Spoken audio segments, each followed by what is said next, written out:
Oh. Alrighty. Welcome to Smudcast number 298. Good afternoon, folks. This is In Defense of the Mass Effect ending by WiseCrack, which just came out. This video came out, what was it? Last week? 2 days ago, jeez. And you understand why they're doing this. The game, Legendary Edition, came out last week as well, or 2 weeks ago, I think. And yeah, at least 2 weeks ago. And they're just riding the whatever popularity train, whatever's left of it. And of course, people like the series. They still love the series from back then. And they're happy to play it on their new machines and all with better textures and better shaders, which you could have gotten for free if you just knew how to do that on your computer. But oh yeah, yep. But hey, BioWare fixed it, right? It's fixed, except for multiplayer, because the most fun part of the game is removed, of course. Thanks, BioWare. Bravo at that. So.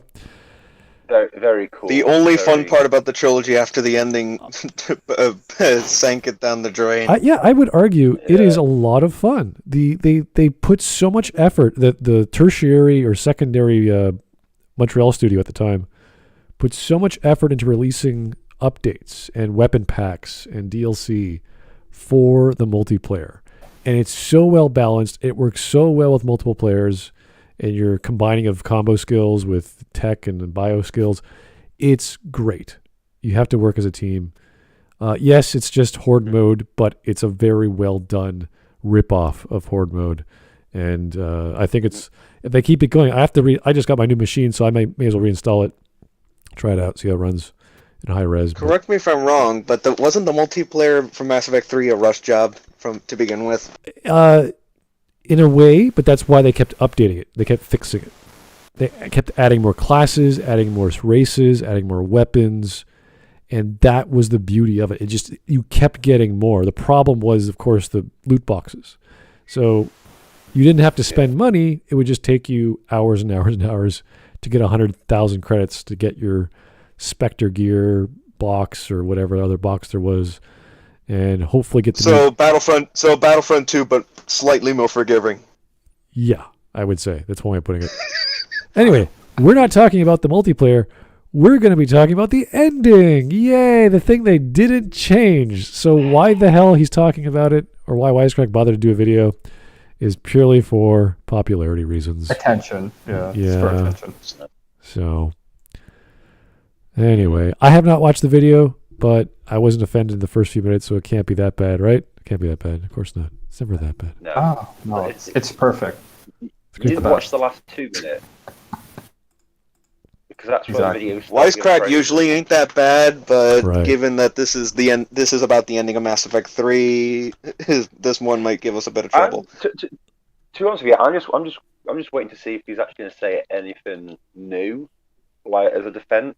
I highly doubt because I've heard every single excuse for that ending that's been thrown out there, and every single one of them is just an utter lie.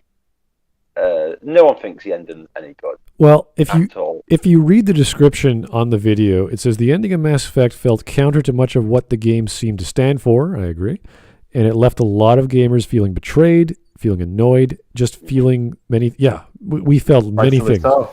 But what if it was actually a whole lot smarter than you think? No. Also, it's not much. The ending contradicts literally the entire point of the trilogy. The ending which is your choices matter, and at the end they don't. So, yeah, it all went down the toilet. Your ending is like, JK, get the fuck out.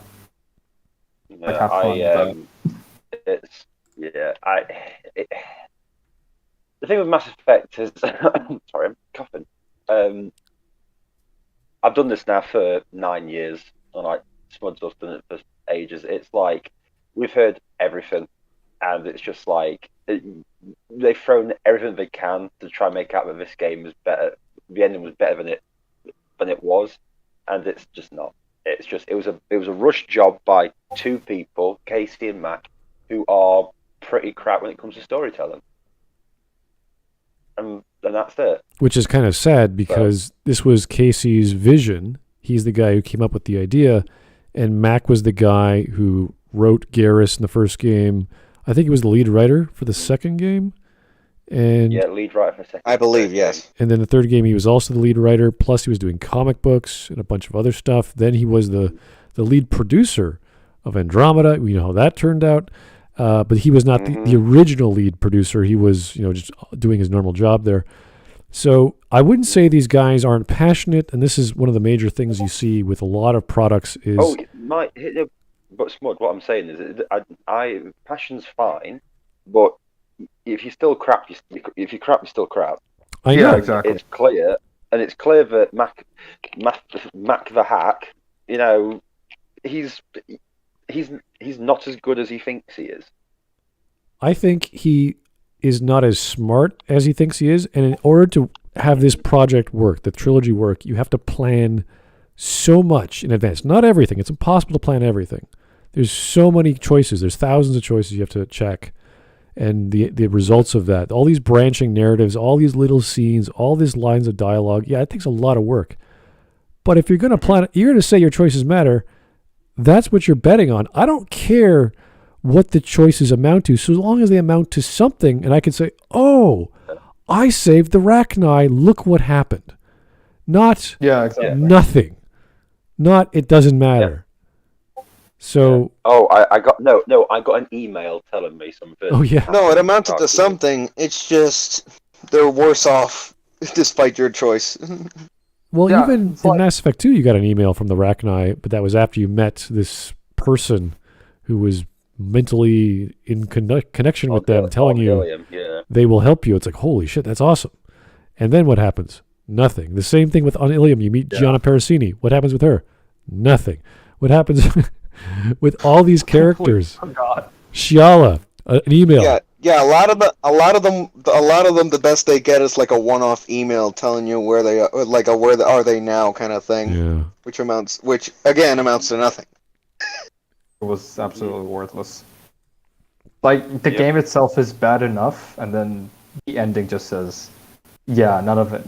All of that was a waste of time." I think the auto dialogue was a really big insult to most people that liked the game. Yeah. The core gameplay of Mass Effect is not the shooting. The shooting's kind of secondary.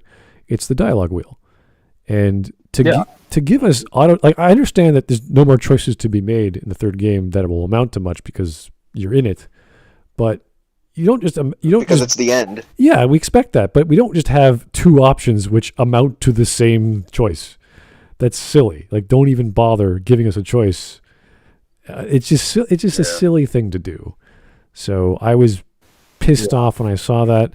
And again, I said this before the video started. The only things I did not argue were the two arcs with Rannoch and Tuchanka, because at least there was drama. At least there was some semblance of choices. Like, Tuchanka is probably the best of the series.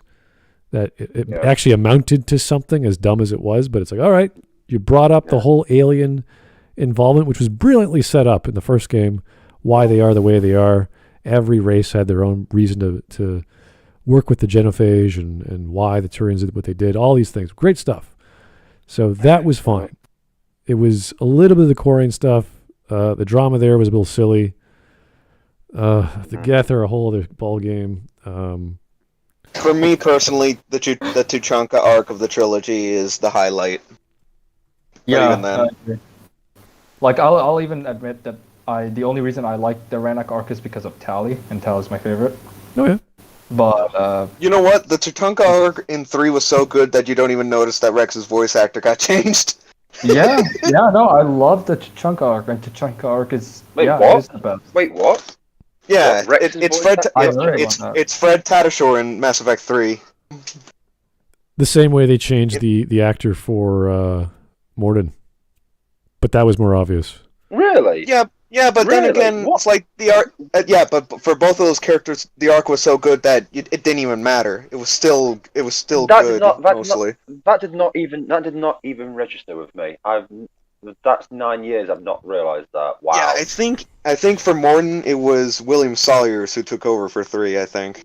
Yeah, for me it was noticeable. There was something. Oh, it's a bit weird. But what I loved about that is if you did lose Morden, they replaced it with Paddock Wicks, I think, and also a great character, very well set up. very well. Panic is actually surprising. Was that his assistant from 2, or is it someone else? No, that was someone else. No, that was Megalon. Oh, okay. But yeah, his assistant was on the run after the Tatanka arc. Also, his assistant can have his brains splattered against the wall. Yeah. That just put a bit of a crimp on appearing in the sequel. That was a huge problem. That was a huge problem, I thought, with the story in general. Because in Mass Effect 2, his mind was so made up. Mordin was like, no. Everyone agreed. This is what we're gonna do. Why did you do this? And then in 3, it's like, oh yeah, no, I was wrong. You're like, what do you mean you were wrong? What are you talking about? I made a mistake. Yeah, you can't even argue. You can't even. What was it? A 6-month gap between 2 and 3? You can't even argue that. Yeah, that's ridiculous. Oh. Yeah. So anyway, lots of problems with the story. Lots of great moments of drama because we do care about these characters, and that was the focus of the story. The characters, not the plot, unfortunately. And we all know what happened there. So let's get into it. This will take only 15 minutes, which will take us about 5 hours.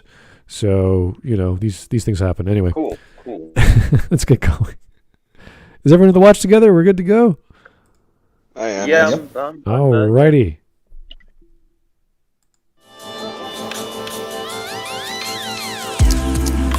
Hey, yo, what up, guys? Chris here, and today we're hopping back. Whoa, we got some echoing going. Someone's someone's echoing. Can someone use their push to talk so that it's not always recording your voice?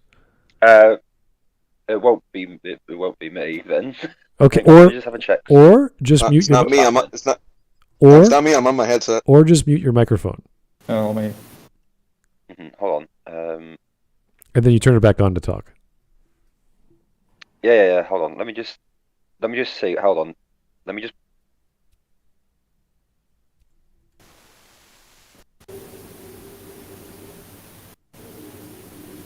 Yeah. All right. Good to go. Hawk, you there? I think so. I see Hawk is muted. I don't know if that's a good or bad thing. Yeah, I'm muted. Yeah. I just press mute just so that if it is me, then we can play. All right. Let's go. To the mass relays to talk about one of the Whoa, echoing. It's someone else. Well, it's not me. So I have to look at me. I'm on. the last person in the list.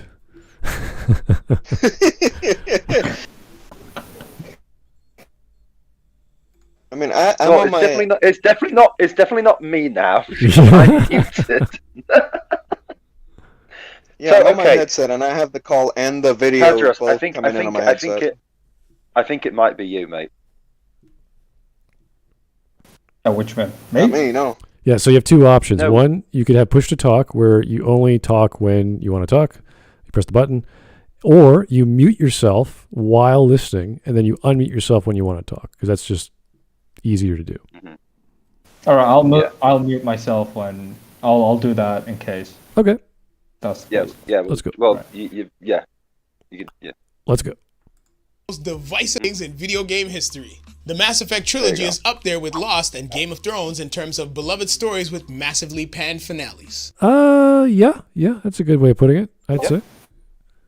Pretty much. It's good so far. Yeah, good start to explaining the problems. It's so popular and it's so bad. Okay, here we go. So naturally, I'm going to Whoa. defend it. Something I certainly will not regret. Just kidding, I'm already filled with regret. Oh, But my. let's soldier on with this WiseCrack edition in defense of Mass Effect. And as always, spoilers ahead for the Mass Effect trilogy. But before we get into it, I wanted to take a second and tell you about WiseCrack's movie podcast, Show Me the Meaning. Nah. It's hosting films out the Upcast channel at Mass Effect's It's not even a good finale, advert. they were a little Self-advert. shocked because none of it seemed to matter. Unless, well, it did? Before we can figure out if the game completely abandoned its central premise, let's do a brief overview. It Set did. in 2183, Mass Effect tells the story of elite soldier Commander Shepard and their quest to keep the galaxy safe. Thanks to a series of massive devices seemingly left behind by a now defunct civilization called the Protheans, people in Shepard's time can travel all around the Milky Way in the blink of an eye. Humanity is also in contact with many other sentient species who they now live alongside in relative harmony. Now, you might be wondering, what happened to Protheans themselves? If they were so smart, how come they're so dead? This bunker might have been the last refuge of their entire species. Well, Shepard's journey quickly arrives at an unsettling answer to that question in the form of the Reapers, a race of synthetic beings who basically turn up every 50,000 years and wipe out all of the galaxy's most evolved life forms. Each of the 3 games sees Shepard going from planet to planet, learning more about the Reapers and assembling allies to stop the galactic cycle of extermination. Throughout each journey, a huge emphasis is placed on the choices that the player makes. After designing their own Shepard's appearance and abilities, the player will quickly find themselves drawn to the internal conflicts of the various planets they visit. How they handle these situations often has a big impact on how the story plays out. Characters and even entire races live and die depending on whether Shepard acts as a principled paragon or an ends justify the means renegade. Many of these consequences carry over from one game to the next, making them feel even more impactful. We owe you that much. Okay, so let me just list the races that actually are impacted. The Rachni is the first choice. The second choice, I believe, which is not actually a choice.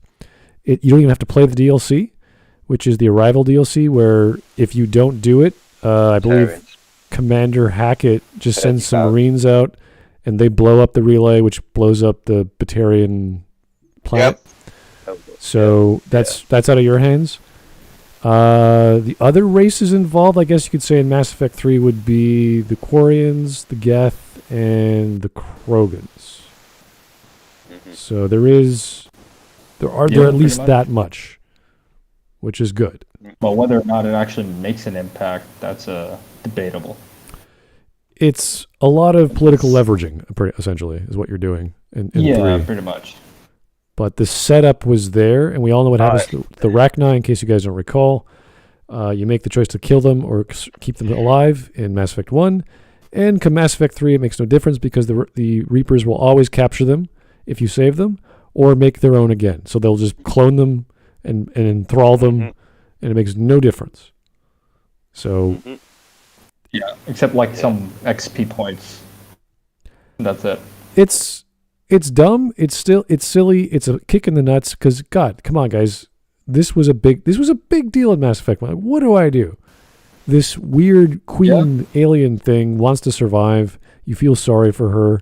She says she's going to help you. She says she'll help you again in Mass Effect 2. We get all this information about her. It's like, oh great, this is gonna be cool. She's got this giant fleet of alien, crazy, singing telepathic beings. Like, that's cool.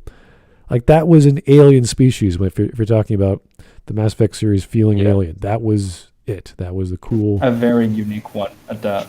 Yeah, it felt. Indeed. This is very unique. This is very special. This is when I think of aliens. They're there.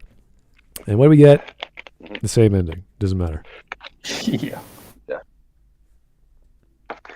Means absolutely nothing. How great. After all, you saved our lives in the battle against Saren and his Geth. The choices often involve the crewmates you recruit along the way. By spending time with them and helping them complete their own personally motivated side missions, you can earn their respect and loyalty. Or you can rule with an iron fist and go around punching people in the face when they disagree with you. I've had enough of your disingenuous assertions. No. And how you relate to those around you can literally become a matter of life and death. For example, Mass Effect 2 ends with a so-called suicide mission where you can kill off your entire crew. But if you've developed strong enough bonds and if... So it's almost... You have to actually try hard not to get everyone killed. Yes. An active effort to kill your teammates. Yeah. Yeah, it is so much easier to get that 75G No One Left Behind achievement than any other achievement I've ever got in the game. Seriously, it was one of the easiest. It was one of the easiest. Yeah, it was one of the easiest things ever, and I'm just like, what? Yeah. Right, So okay. in order to get this achievement, you don't play any side missions. You don't do any loyalty missions. You don't do any upgrades, and you choose all the wrong people, which is just retarded. Because who do you think should hack doors? I don't know. The guy who's good. The guy who's good at hacking doors, like, I don't know. The robot or Grunt. Grunt, yeah, he can hack the door. Clearly, haven't you known? Yeah, I'm just a bit like. Yeah, So but this whole thing about you've got to build your relationship. It's like it's so fucking simple. Like you couldn't make it any simpler. It doesn't even make sense. Like, oh, I feel bad, therefore I'm gonna fuck up. It's like, it doesn't make much sense either. It's just. Also, the loyalty doesn't make sense. So Garrus is loyal, so he survives a gunshot to the chest. Okay. I guess that's how loyalty works. Yeah, I want to kill a guy. Can you help me kill a guy, Shepard? Therefore, I'll operate better on the suicide missions. Like, what? You've killed like thousands of guys. Yeah. Wouldn't this motivate you more to survive so then you could kill the guy? So your life would have meaning after the fact, not before? Yeah. And Legion, that smart, efficient, practical AI. It's like if you don't do that loyalty, he's just gonna be, I don't know, retarded. He's distracted. What? How is he distracted? He's like 600 different programs. How is he distracted? What is one of them thinking about? Did he leave the stove on or something? They're like, alert! Why did you do the loyalty? What the fuck? And they just keep blathering on his face. So the premise of these games are good. It's the execution and the logic, especially with the suicide mission in Mass Effect 2, which is thrown out the door because they're trying to make it work. Does it work? Yes. Does it make sense? Absolutely not. Well, it works as a system, but it doesn't work in a storytelling perspective. Right. Just does not make sense. This is where Dragon Age's rivalry and friendship would have come in handy with the suicide mission. Oh, that would be great. I would have loved that. If you guys don't know, Dragon Age 2's... friendly. Yeah, because you could tell people off in Dragon Age 2, or you could befriend them, and depending on how you go, it's basically Paragon and Renegade, but for individual people, and they will thus respect you because you're a badass or a hard ass or whatever you want to call that when you rival them, or as a friend. They want to care for you, they want to protect you, and vice versa. So that's a great understanding of taking the two different paths of having a team member. Do they get along well, or do they not get along well? But are they so rebellious that they're aggressively protective of others because however you treated them, thus they're more akin to defend you and others because I don't know. Everyone's unique in that regard. So great idea. Never saw. I haven't played Dragon Age, but that sounds like infinitely better than what Mass Effect 2 did. I always harp on both these games because they're so bad, but Dragon Age 2, the focus was dialogue and companions. And they really... The fact they have a third companion in your team and they planned out all these scenes where they get triggered, where you're walking and boom, they'll just have a conversation with all four of you. And you're like, wow, that's random. That's cool. And there's dozens of them. And it's just fantastic to hear these people with unique personalities and various ways of thinking and how they react to the world. And they're still on your side in some capacity. Very similar to, but nowhere near as fleshed out as the KOTOR series, where we had all those followers follow you because you were either this amazing dude and you were influencing them, or you had this problem with you in KOTOR 2 that they didn't understand why they were following you. But there was some special quality that the Force was doing with you that Kreia had to explain why the Force thought you special and all this other crap. Oh, fantastic stuff. But we didn't get that. In Mass Effect, it's like, you're a leader. They look up to you. It's like, whoa, okay. Yeah, that's something to look forward to for me. Something to look forward to for me. Sorry, go ahead. So. Yeah, I'm gonna say I've never understood the thing with like Shepard's a leader. I'm like, is he? Is he really? It's like, yeah. It's like, but is he though? He's got the charisma. Does he? Does he? Not really. Because you're telling me this, but you're not showing me this.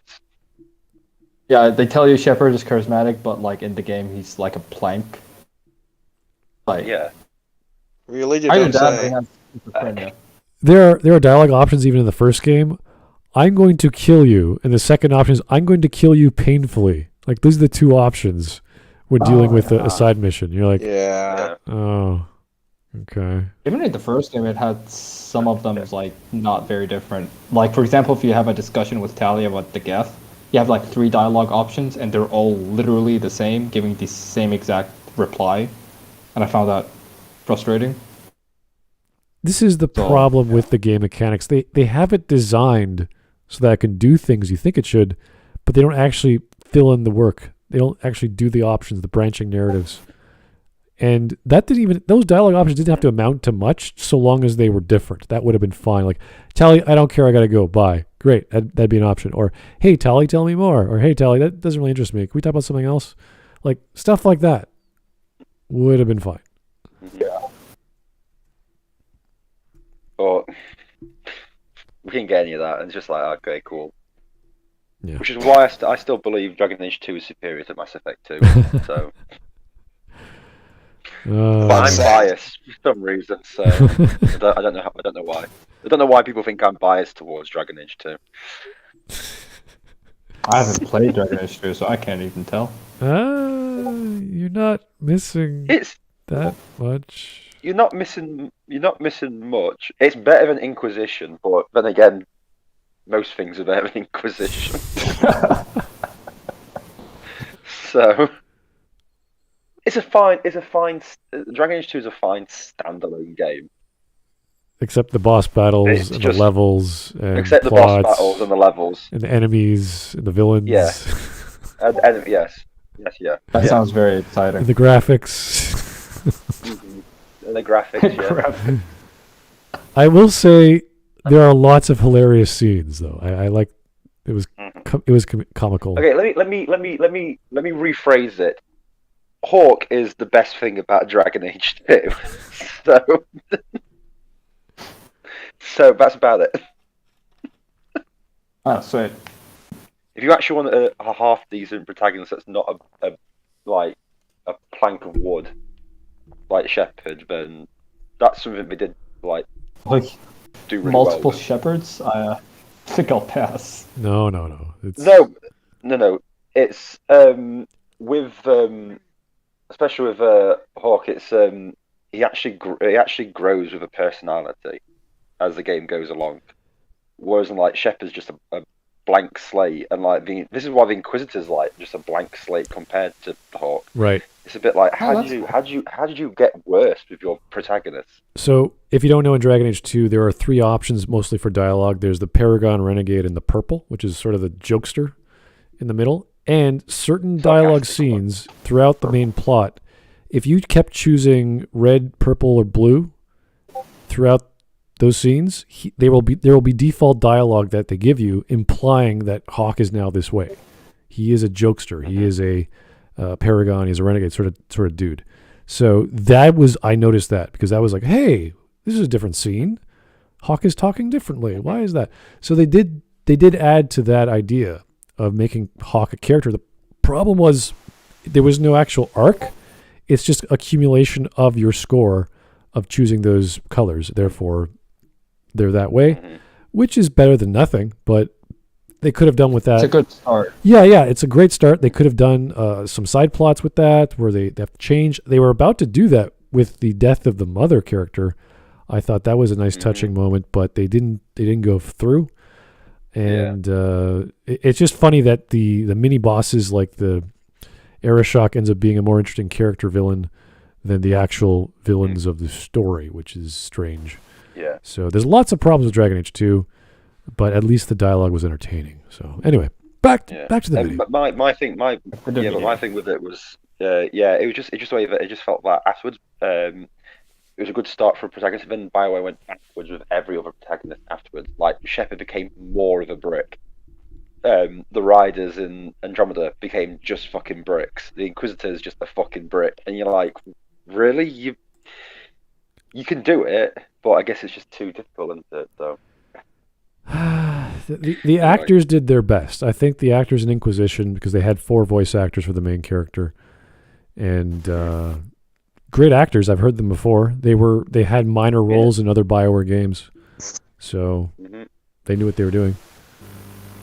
But the lines weren't there. Anyway, BioWare dialogue. Oh my god. Anyway, let's. Well, let me mute myself. Let's go. If you plan out the attack correctly, they can all make it through unscathed.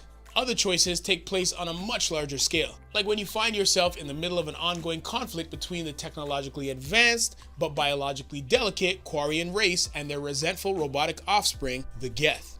Shepard can opt to pick a side in the battle so that one race joins him while the other is annihilated. But if you're more diplomatic and less cool with the whole space genocide thing, you can also help negotiate a peaceful resolution. In either case, though, the outcome hinges on a if you're a combination of completionist. skill and morality.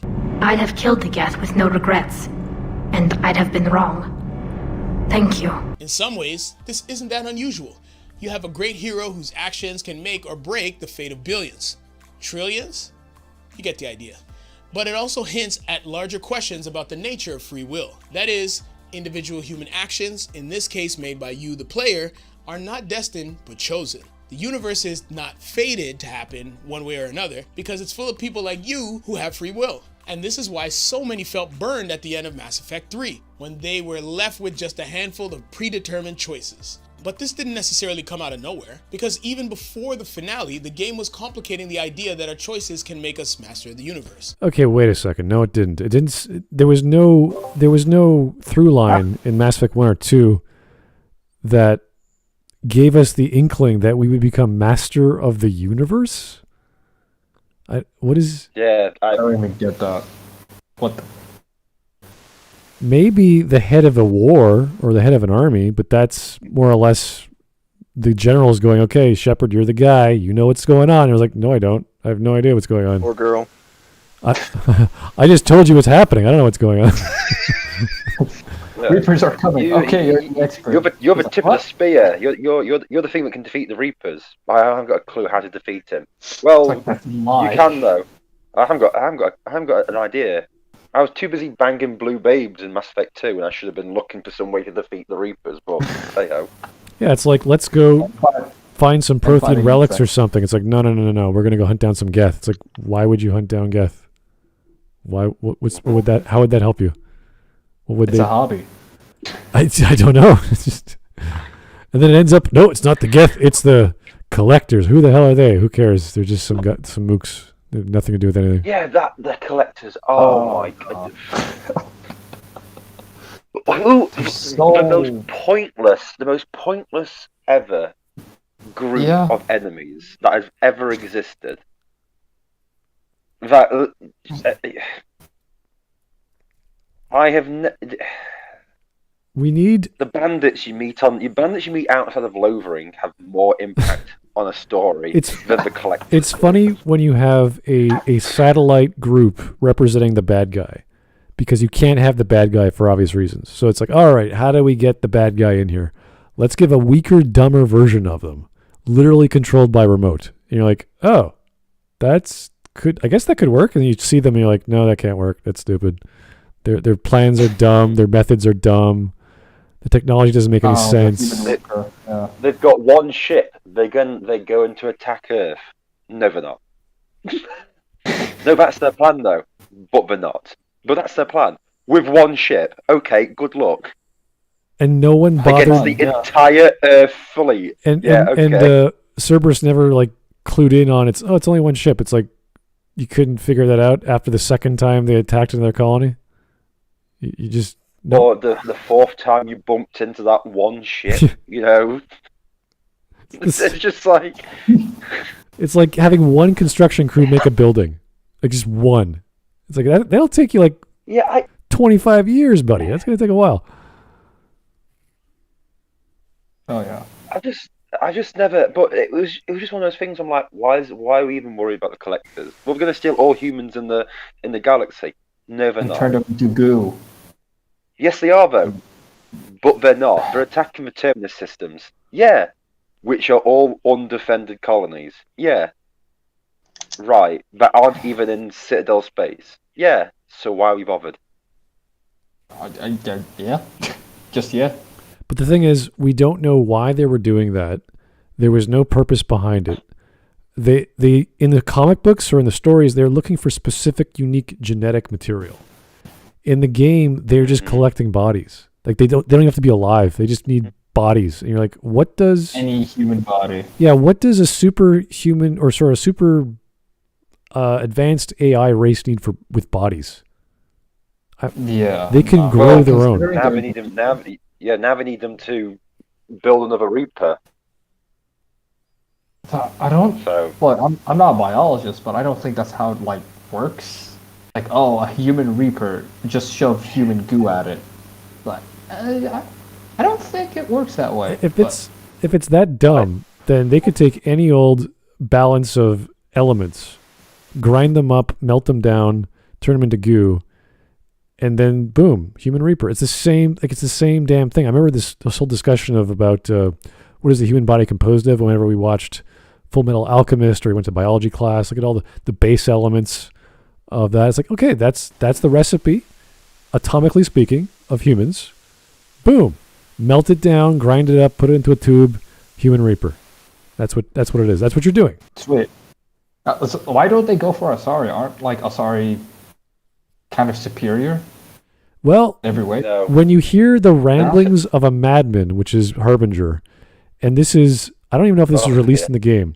You can listen to where he talks about all the races. And Asari, I can't remember what he said, but for some dumb reason they weren't that good. They just weren't genetically pliable enough. Whereas humans are like, oh, they're amazing. They could be turned into anything. It's like, well, then what? Like, what do you? Just steal one, replicate it, and leave everyone else the hell alone. Yeah, and the thing that was funny is the collectors were pretty much being cloned themselves. Yeah, they were genetically modified. That's also what the fuck. If they have that technology and that information and that wisdom to modify species to do their bidding, why the hell do they need a mass quantity of human bodies when they can just take one, clone it, play around with it, make it even more genetically superior, make a slave race again, I don't care, whatever you want to do, and leave. It's much more efficient to do that than to go around collecting bodies. Yeah. It's like I can manufacture fish. I can actually make a giant fish tank, have them spawn, make my own environment for fish, or I can just scour the ocean over and over and over again until there's no fish left. It's bizarre. I don't know why. Why would you just make your own? Yeah. Mm-hmm. It's also bloody stupid. Also, I just realised we're getting quite far through the video, and he's not actually started the defense of the engine. I know. Yeah. Oh yeah, we're like quarter, or like, over a quarter. Anyway, well, hopefully he'll get to it quickly. Let's get started. Here's the Swedish chef for the super chat. Dragon Age 2 is the best terrible game. All right.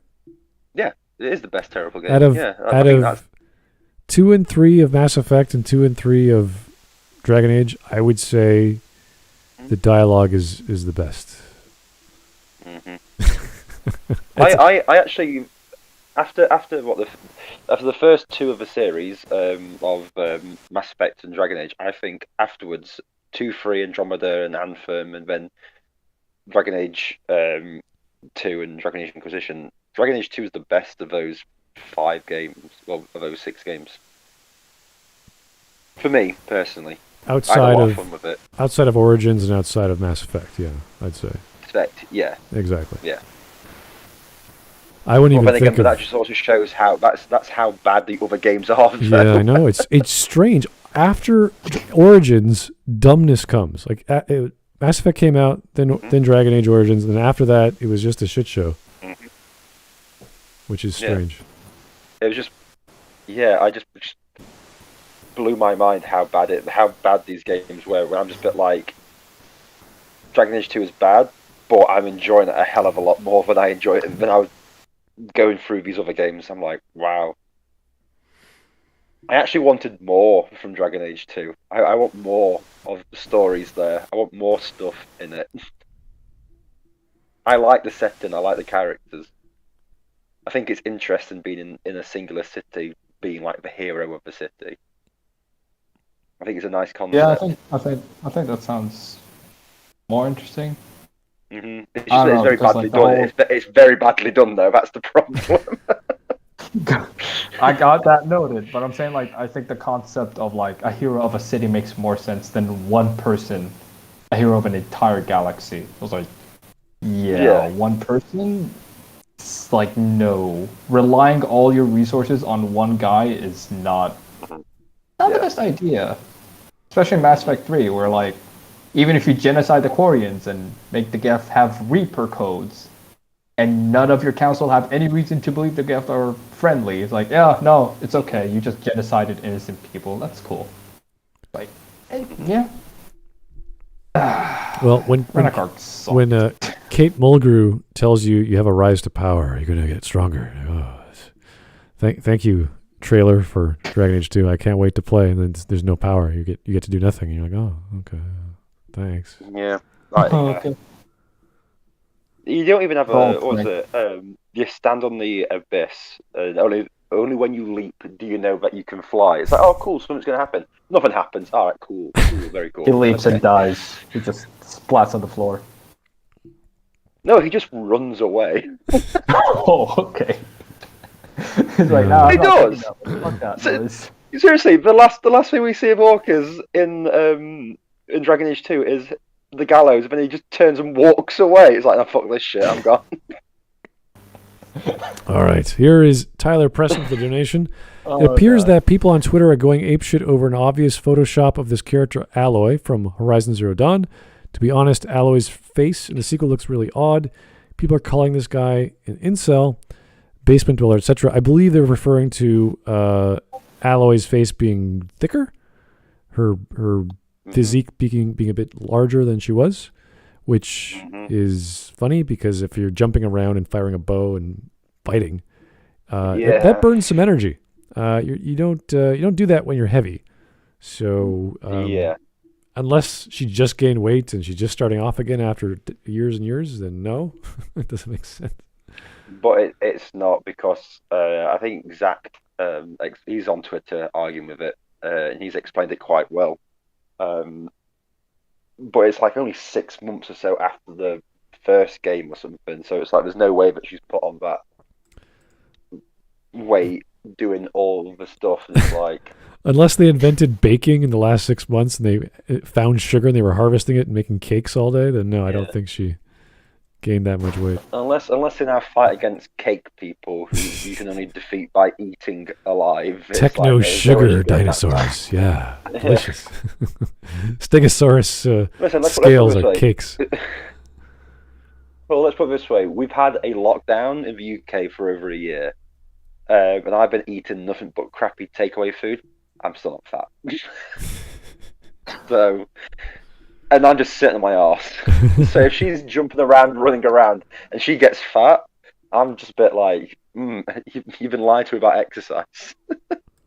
All right. So actually, I spoke to a biologist teacher. He told us like basically, if you don't get fat, that's not good. Primarily because, say the blood, like the veins that hold the blood, they're taking in the fat. I don't remember, and I don't know if that's entirely true. So, like, basically, that's kind of worse. It's from what I've heard. Well, it's perfectly fine. The alcohol will kill me first. Oh, jeez. So, okay. It has to do with it's on you. Alcohol is going to do it first. It's the metabolization of fat cells into your adipose tissue, so that your body can use it for basic functioning. And some people's bodies, they're naturally thin because they don't store it very well. And if they wanted to gain weight, they'd have to eat like triple the amount. The same way, if they wanted to gain muscle mass, they would have to exercise triple the amount in terms of effort and cardio, etc.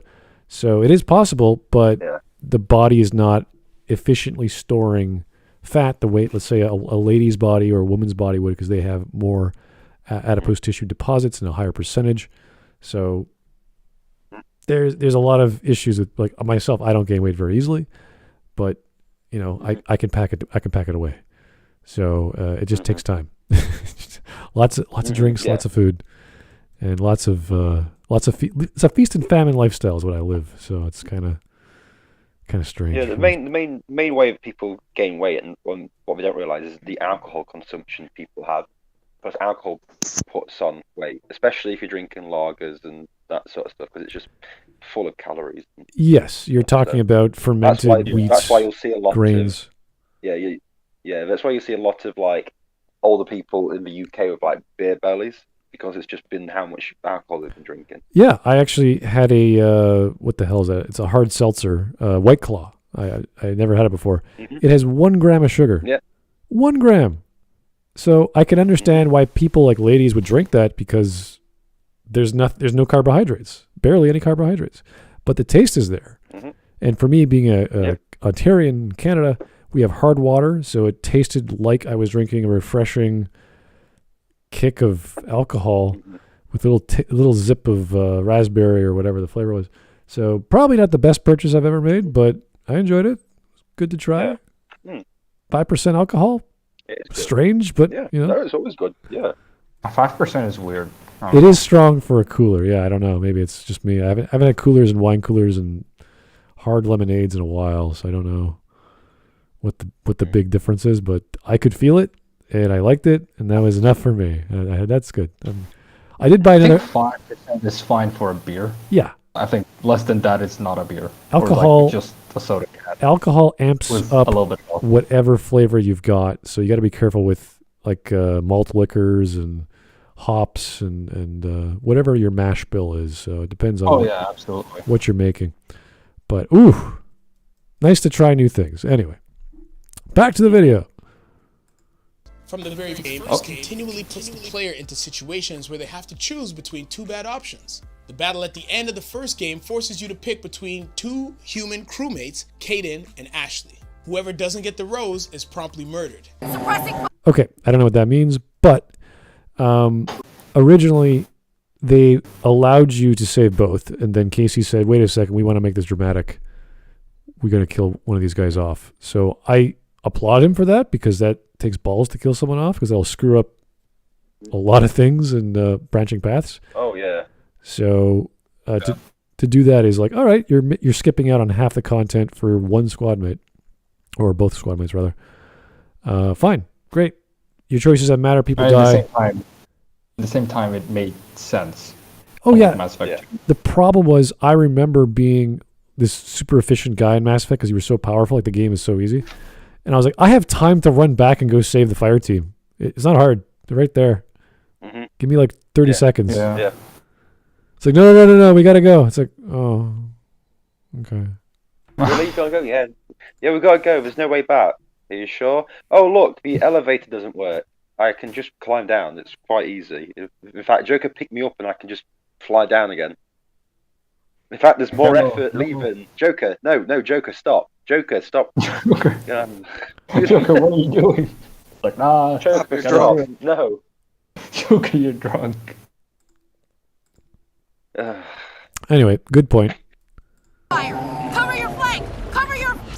Another major plot line which runs through the games is the plight of the Krogans, a brutal, warmongering race who have been afflicted by genetic disease. Shepard has to decide whether to let the sickness go untreated or to take action, preventing their extinction, but potentially creating an unstoppable adversary in the future. Notably, even if you choose to cure the disease once and for all, it still costs at least one debatably innocent life. These moments are all about choice, but choices that are extremely confined by circumstance. Each of the first 2 games ends with the morally fraught situation where achieving even temporary victory against the Reapers comes at a heavy cost. No, it's just blow up the base or don't blow up the base. And that whole nonsense about this place is disgusting. How can I keep it alive? It's like, what do you, Shepard? Your taste in what is considered palatable is not logical. It doesn't make a difference. And plus, we see that in the ending as well. Look at these. It's not food. Look at these cybernetic, hideous things. We should destroy. Oh, Shepard, you're a cybernetic, hideous creature. Just whatever. It doesn't matter. Just kill everything. That's all you're good at. Just killing things. Yeah, no. It doesn't even matter. Like, in Mass Effect 3, they either collect the remains or they keep it. Yeah, they do it anyway, and Yeah, and you're just like, sure, whatever, okay then. Apparently, gigantic bombs don't blow stuff up anymore. I have no idea how that works. Yeah, and last time we saw it, it was like in tiny pieces, or like. The last time we saw it, if you destroy it to blow up the thing, is just the brightness of the explosion, which is brighter than the black hole it's next, like black hole sun thing that it's next to. There's nothing. It vaporizes not just the base, but also the collector ship and the other ships in the area. Yeah, there's a shockwave that will destroy the Normandy that they're trying to get away, and it's just like there's nothing left. Not even Shepard and his crew. It's like there's nothing left. Oh, we salvaged a few things. Salvaged a few things. There's no. I've seen like you couldn't find one sock that was left with it. It's completely gone. But Cerberus can do anything. Yeah, Cerberus is God until it's not. Like it's God when the writers see convenient. Like they can even bring back Shepard for whatever reason, but yeah. They literally in 6 months created a fleet and a navy and an army that can rival the fucking Reapers. Yeah.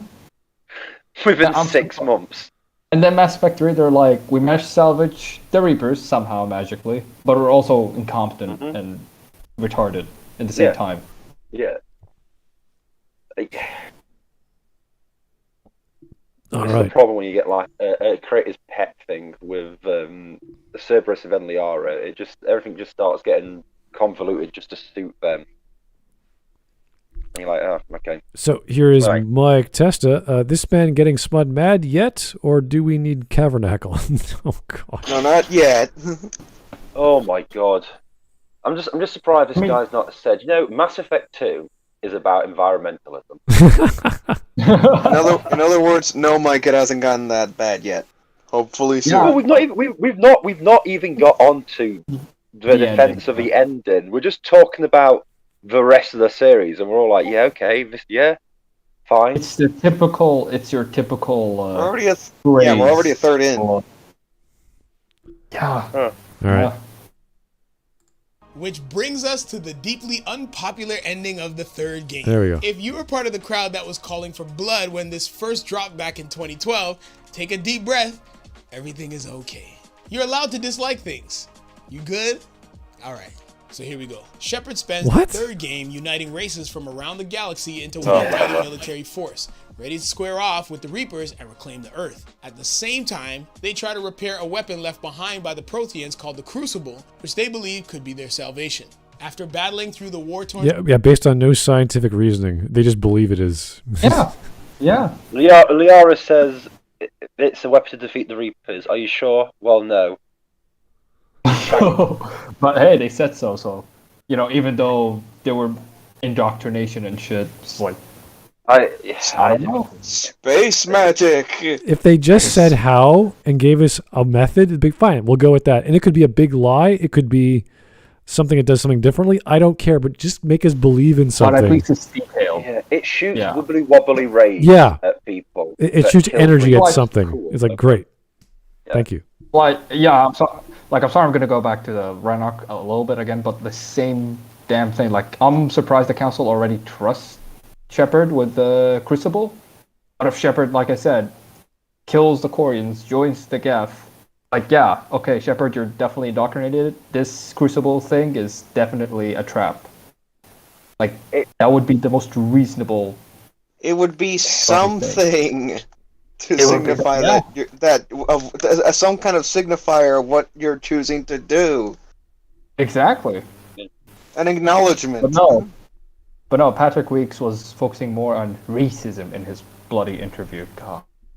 But no. Apparently, Shepard is the second coming of Jesus with the fucking Crucible. Yeah. Was that before or after he painted his hair and got the sides cut, buzzed, and I can't remember. Yes. Well, no, he died and came back, so he's officially Jesus. Except instead of 3 days, how much time was it between 1 and 2? 2 years. 2 years. 2 years. Yeah, there was a longer time skip between 1 and 2 than 2 and 3. Yeah. For absolutely no reason whatsoever. I mean, I had someone argue that the reason why the time skip was less between 2 and 3 was because that it was just basically a modified version of 2's engine. I'm just like, no. Yeah, just no. Like, I don't. I mean, it's true, but that doesn't explain anything.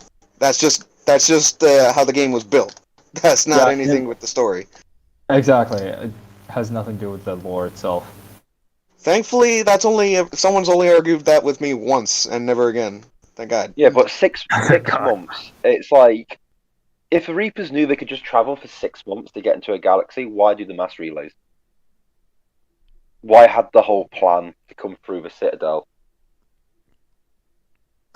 There's no reason for it at all. Recalculate their course, I guess. Well, why? It's only going to take them 6 months. What's 6 months to immortal killing robot? Yeah. Seriously, what is 6? It's like, oh no, I've got to wait 60 seconds to if do you this thing. Actually, like, wouldn't it be smart if the Reapers just decide to wait for like hundreds of more years till Hell Shepherd dies out and the whole Reaper myth dies out, the whole worry about it, and then they attack right where they like don't expect it? I mean, I'm pretty sure they've had ample opportunities to kill Shepard right where they stand. It doesn't matter. But the thing is, it doesn't matter because even when they just arrive, they still win the war. I mean, yeah, theoretically they should, but Crucible, but they still turn up and still win pretty much, and it's just a bit like, okay, cool.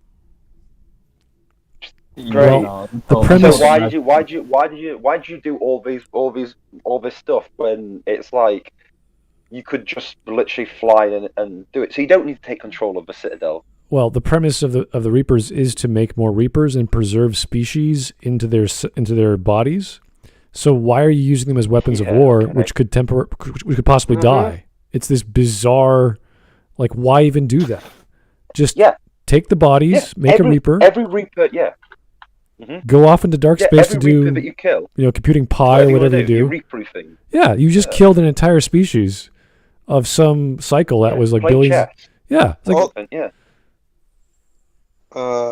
also, didn't they establish the Citadel as like some kind of like master relay for the Reapers or something?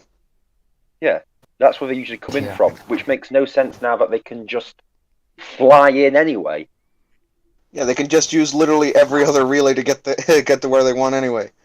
Yeah, but they were going to do that anyway. That's why they were coming through. That's why they're coming through the Alpha relay. It's like the writers made the Reapers so overpowered that they had to nerf them just to make the story believable. They didn't even nerf, but they didn't nerf them though. They still made them so overpowered. Yeah, that's what I mean. Like nerf them both in intelligence and even a little bit of capability. Well, if you're billions of years old, I think you would have developed better defenses, bodies, whatever, for your birthing program. I don't know what the hell you call that thing. It's like, no, we'll stick with the same design we've had all this time. It's like, didn't you lose a few guys last cycle? Like, isn't that bad? Wasn't your plan to save everyone? Like, no. Oh, the horror. Space calamari. Yeah. I remember the end shot of Mass Effect 2. There were a bunch of fans. Oh, did you see all those Reapers? One had like scorpion-looking legs, and I was like, "What are you talking about? They're all the same. They looked exactly the same. They're still squids. They're all squids. Yeah.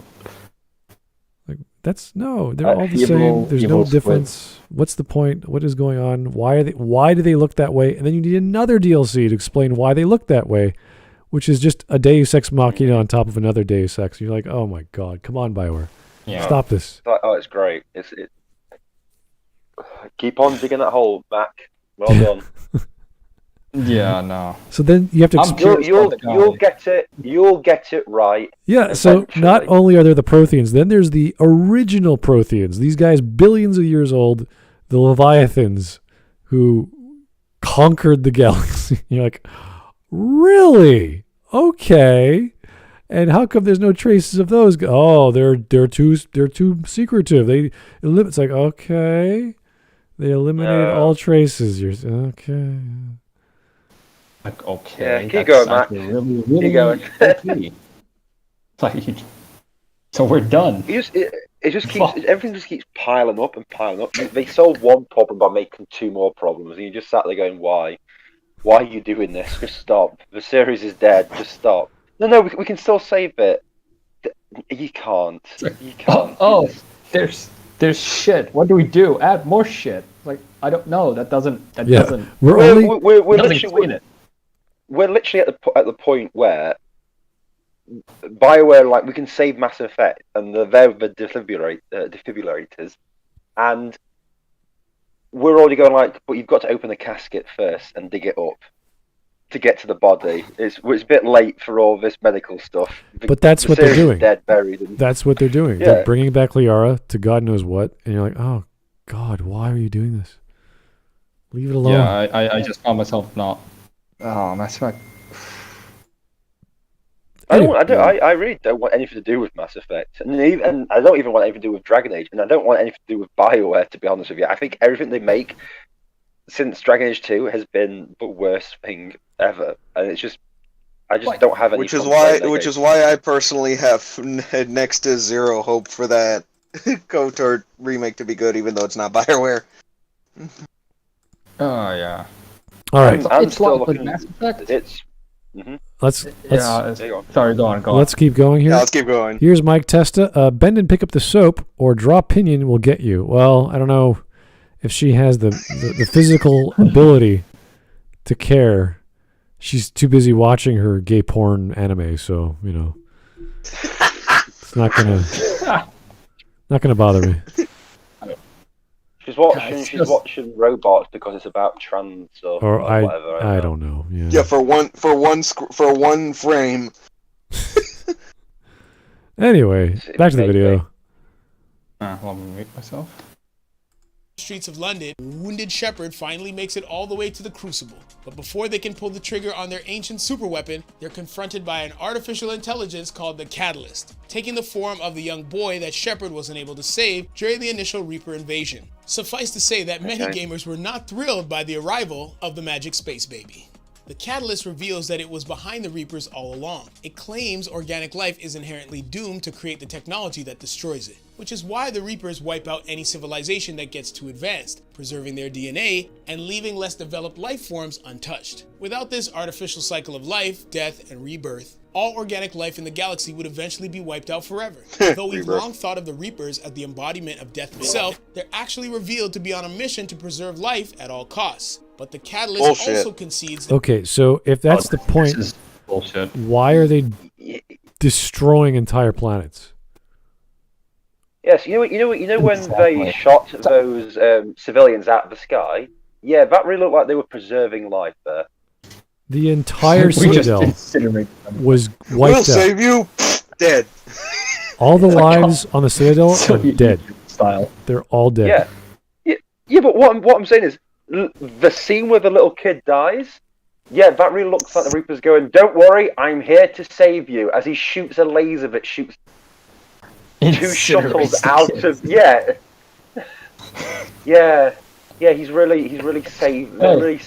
He saved them off the story. He saved them off the story. To be fair, he saved them from the story. even if you die in it. Except the kid. The kid comes back. It's all space magic anyway. Like a friend of mine, he's all into computers and AI. He tells me, like, basically when you create an AI, you have to be very incompetent that AI manages to, say, overpower you or manage to like jeopardize your systems and all that, because that you would have a very incompetent security system. So like what the kid is saying is not entirely true. I'm not saying it's not possible, especially when you advance it, but I'm saying like not necessarily. One of the major problems is they talk about all these wars against synthetics and organics, and literally organics win every single one of them, apart from the Geth rebellion, which is more of a stalemate. To be fair, the Geth did win. The Protheans were beaten. Well, the Protheans were beaten their versions of the Geth until the Reapers turned up. The Citadel species beat back the Geth when they tried to help Saren. So it's like fine, but with like the Geth and the Quarians, it's like a stalemate because they're in a state of Cold War. So I mean, to be fair, I'd say that like the Geth kind of, and also hold on, they are at the stalemate. Go on. Yeah, but hold on as well. In Mass Effect 3, the Quarians were winning the war against the Geth until the Reapers intervened and helped the Geth. That's true. That's very true. Because once you kill the Reapers, the Geth are completely vulnerable. They get obliterated. Yeah. Yeah. So. No, you're right. You're right. Everything about the story is, synthetics may rise up, but organics always beat them. It's like, but we're trying to stop war. Well, by making war. Yeah, it's just ridiculous. It's such a stupid, fake, philosophical fucking thing, and it's just embarrassing because she is. It's a walking, talking contradiction. That's what it is. It's like nothing. Cornish did nothing wrong at this point. Fuck that. Anyway, let's get on with the ending. Yeah. So here's Mike Testa again. That's the problem. She ran out of its mud run. Oh, she ran out of gay porn to watch. I doubt it. I highly She can find it anywhere. That thing is infinite. It's never ending. Yeah, the book of infinite pages. The book of infinite porn. I'm quite sure there's some anime she has. The book of infinite pages is gonna have all the porn in the universe anyway. So fair enough. Yeah. Oh, God. All right. You will find it. Let's She will find gay porn somewhere. Okay. At some point. Yes. So we're half done. He's just getting to explaining this brilliant character here. So let's see. That Shepard has won and presents them with 3 choices of how they can use the Crucible to strike the final blow. Shepard can carry out the original plan and use the Crucible to wipe the Reapers out altogether, but this will also destroy all other synthetic life in the galaxy, which, bummer. And of course, the Catalyst is adamant that organics will eventually create a new race of machines to wait. Just one thing about the Destroy ending. Don't you find it funny that BioWare had to put all these keep adding more and more negatives to the Destroy ending just to make their preferred synthesis ending look better because it's fucking nightmarish. There is no reason the Crucible should target the Geth or other synthetics at all. From if I recall correctly, it said anyone who has any Reaper tech on it will be destroyed. So the Geth, if you kept the Geth alive, they'd have the Reaper codes. But they wouldn't have the Reaper codes. Didn't Legion upload the Reaper codes? He said, because that's if you keep them alive. That's the entire point. Or did they? No, they actually uploaded it.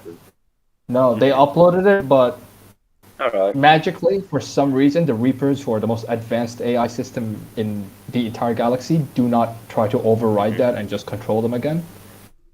But yeah, they upload the Reaper codes. That's the entire point. It's like, you can upload the Reaper codes. Go on. Yeah, someone's just pressed the thing and it's moved along. No, I paused it. Oh, right. Oh, right, okay. Was it still because playing? we're talking over it. Oh, it was paused on my screen. Oh, me too. No, not on mine though.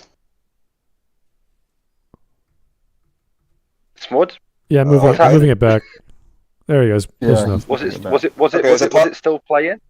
No, it's 7:26. For me, it was still playing. Oh right, okay. Huh. Anyway, but my thing is like with Destroy Ending, everyone knows that's what the ending should be, but they had to keep adding all these negatives constantly, because the one that they wanted with their bullshit philosophical Brave New Fucking World crap with synthesis. Oh god, synthesis. Yeah. No one would choose that in any. No logical person would ever choose that. So they had it doesn't even make Destroy. sense. Synthesis is pretty much portrays the death of Saren. It's like the whole point. That's right. Literally, it's like they wanted to make it. It's like, oh, Saren is right. It's like, no. It's like, what was the point of killing Saren if we go for synthesis anyway? Yeah, no, like it doesn't even make sense. So with it, understanding humans. It's like, what is that? It's like understanding organics. Like organics create AI. Yeah. Go on. And with that stupid ending with the extended stuff, where Edie's explaining it but doesn't explain fuck all, and you've got that green stuff and the DNA, and you're just like, what the fuck is this? So here's one of the upgrades you could find on a random scanning of a planet. It's called the interferometric array. I believe interfero refers to the core of a planet, so the iron compounds of a planet. So in this case, we're hooking it up to the Crucible because everything you do is for the Crucible. And the last sentence of this says, installing the interferometric array into the Crucible systems results in a real-time map of the entire galaxy, including the position of each and every Reaper in the Milky Way. So yes, this is just a random thing to get more military strength for your score, but this is a piece of lore telling us that with the Crucible we can detect every single Reaper in the galaxy, which means we don't need to target anything else. We know exactly where it is. One of the most important aspects. Thanks to that upgrade. Nothing. Yeah. Oh god. So you didn't need to kill the Geth. Why did the bio make you kill Geth? Because they had to put a negative, because no one would choose control or synthesis otherwise. Yeah, no. That is the only reason that there's any negatives to destroy. It's not because of lore and all this sort of stuff. It is literally because BioWare knew people wouldn't pick the other ending. Yeah, because no logical reason to do it. Because everything else has like and maybe implied negative. So, for example, if you go for control, it's like, maybe Shepard could be a tyrant. It's like, maybe. But with Destroy, it's like, oh, there's definitely negatives. Yeah, this is definitely going to happen, and your children will definitely build more robots. So? Yeah. But, yeah, it might start a war. Yeah, but it might start a war. Yeah, there's also wars between organics anyway. Yeah. So, what's the problem? We're trying to save people, right? My ass. Yeah. It's just stupid. Once you start getting into it, it's like there's no reason to keep the Reapers around. Just destroy them. Yeah, but Geth might die. Just rebuild the Geth. It's not that difficult to rebuild the Geth. Yeah, they could. And hell, if the Geth, you could do it. Mm-hmm. And Edie, and like I could even argue you could do the same with Edie to an extent. Yeah. Even though she was kind of dumb the entire Mass Effect 3, she was ridiculous. Mm-hmm. Basically, Data if he sucks. Yeah. Oh, they basically tried to do. They tried to do. It's like, for my money, it's like they tried to do like the Data story from TNG and sucked at it. Geth synthetic simp for everything. Like Geth committed genocide. Self-defense. It's like, no, Edie, that's not self-defense. That's genocide. Edie was also, but also you have to remember, Edie's also the Luna VI from the first game that murdered people, and it's like, okay, cool. Oh, okay. I mean, yeah, you're right. That could make sense. Mm-hmm. She's still dumb, but that makes a bit more sense. Yeah, the switch from Luna to Edie made her dumber. Well, the fact that she became a woman, so she became dumb. Oh god. Hey, I didn't write this. BioWare did, so I'm just relaying what this. Yeah, BioWare's the one that turned it into a fetish. Mm. Oh yeah. All right, so he's a sex robot now. So we're half done. We are half done, and still waiting for an argument. Still waiting for a point. Just describing stuff. It's fine. Yep. It takes a while. Okay, let's get to the philosophy. WiseCrack, all right. Yeah. Of course, the Catalyst is adamant that organics will eventually create a new race of machines to wage war on them anyway.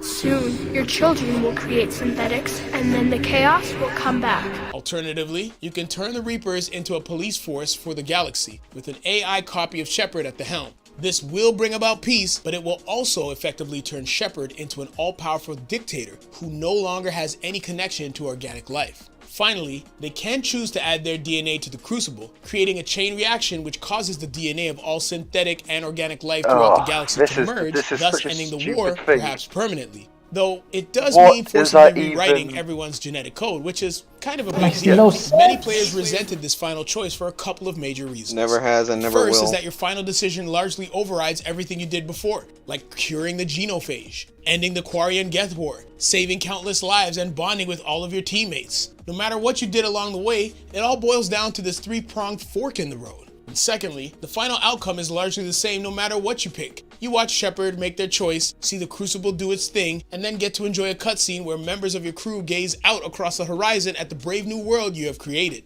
The color of the explosion is different depending on what you chose, and the synthesized ending sees your organic crewmates sporting weird digital highlights to their bodies, but aside from that, and the implication that Shepard might have survived in one ending, the endings are basically the same. For some, this flew in the face of everything the series was about, celebrating free will as a force that makes our lives meaningful. The defining characteristic of organic life is that we think for ourselves, make our own choices.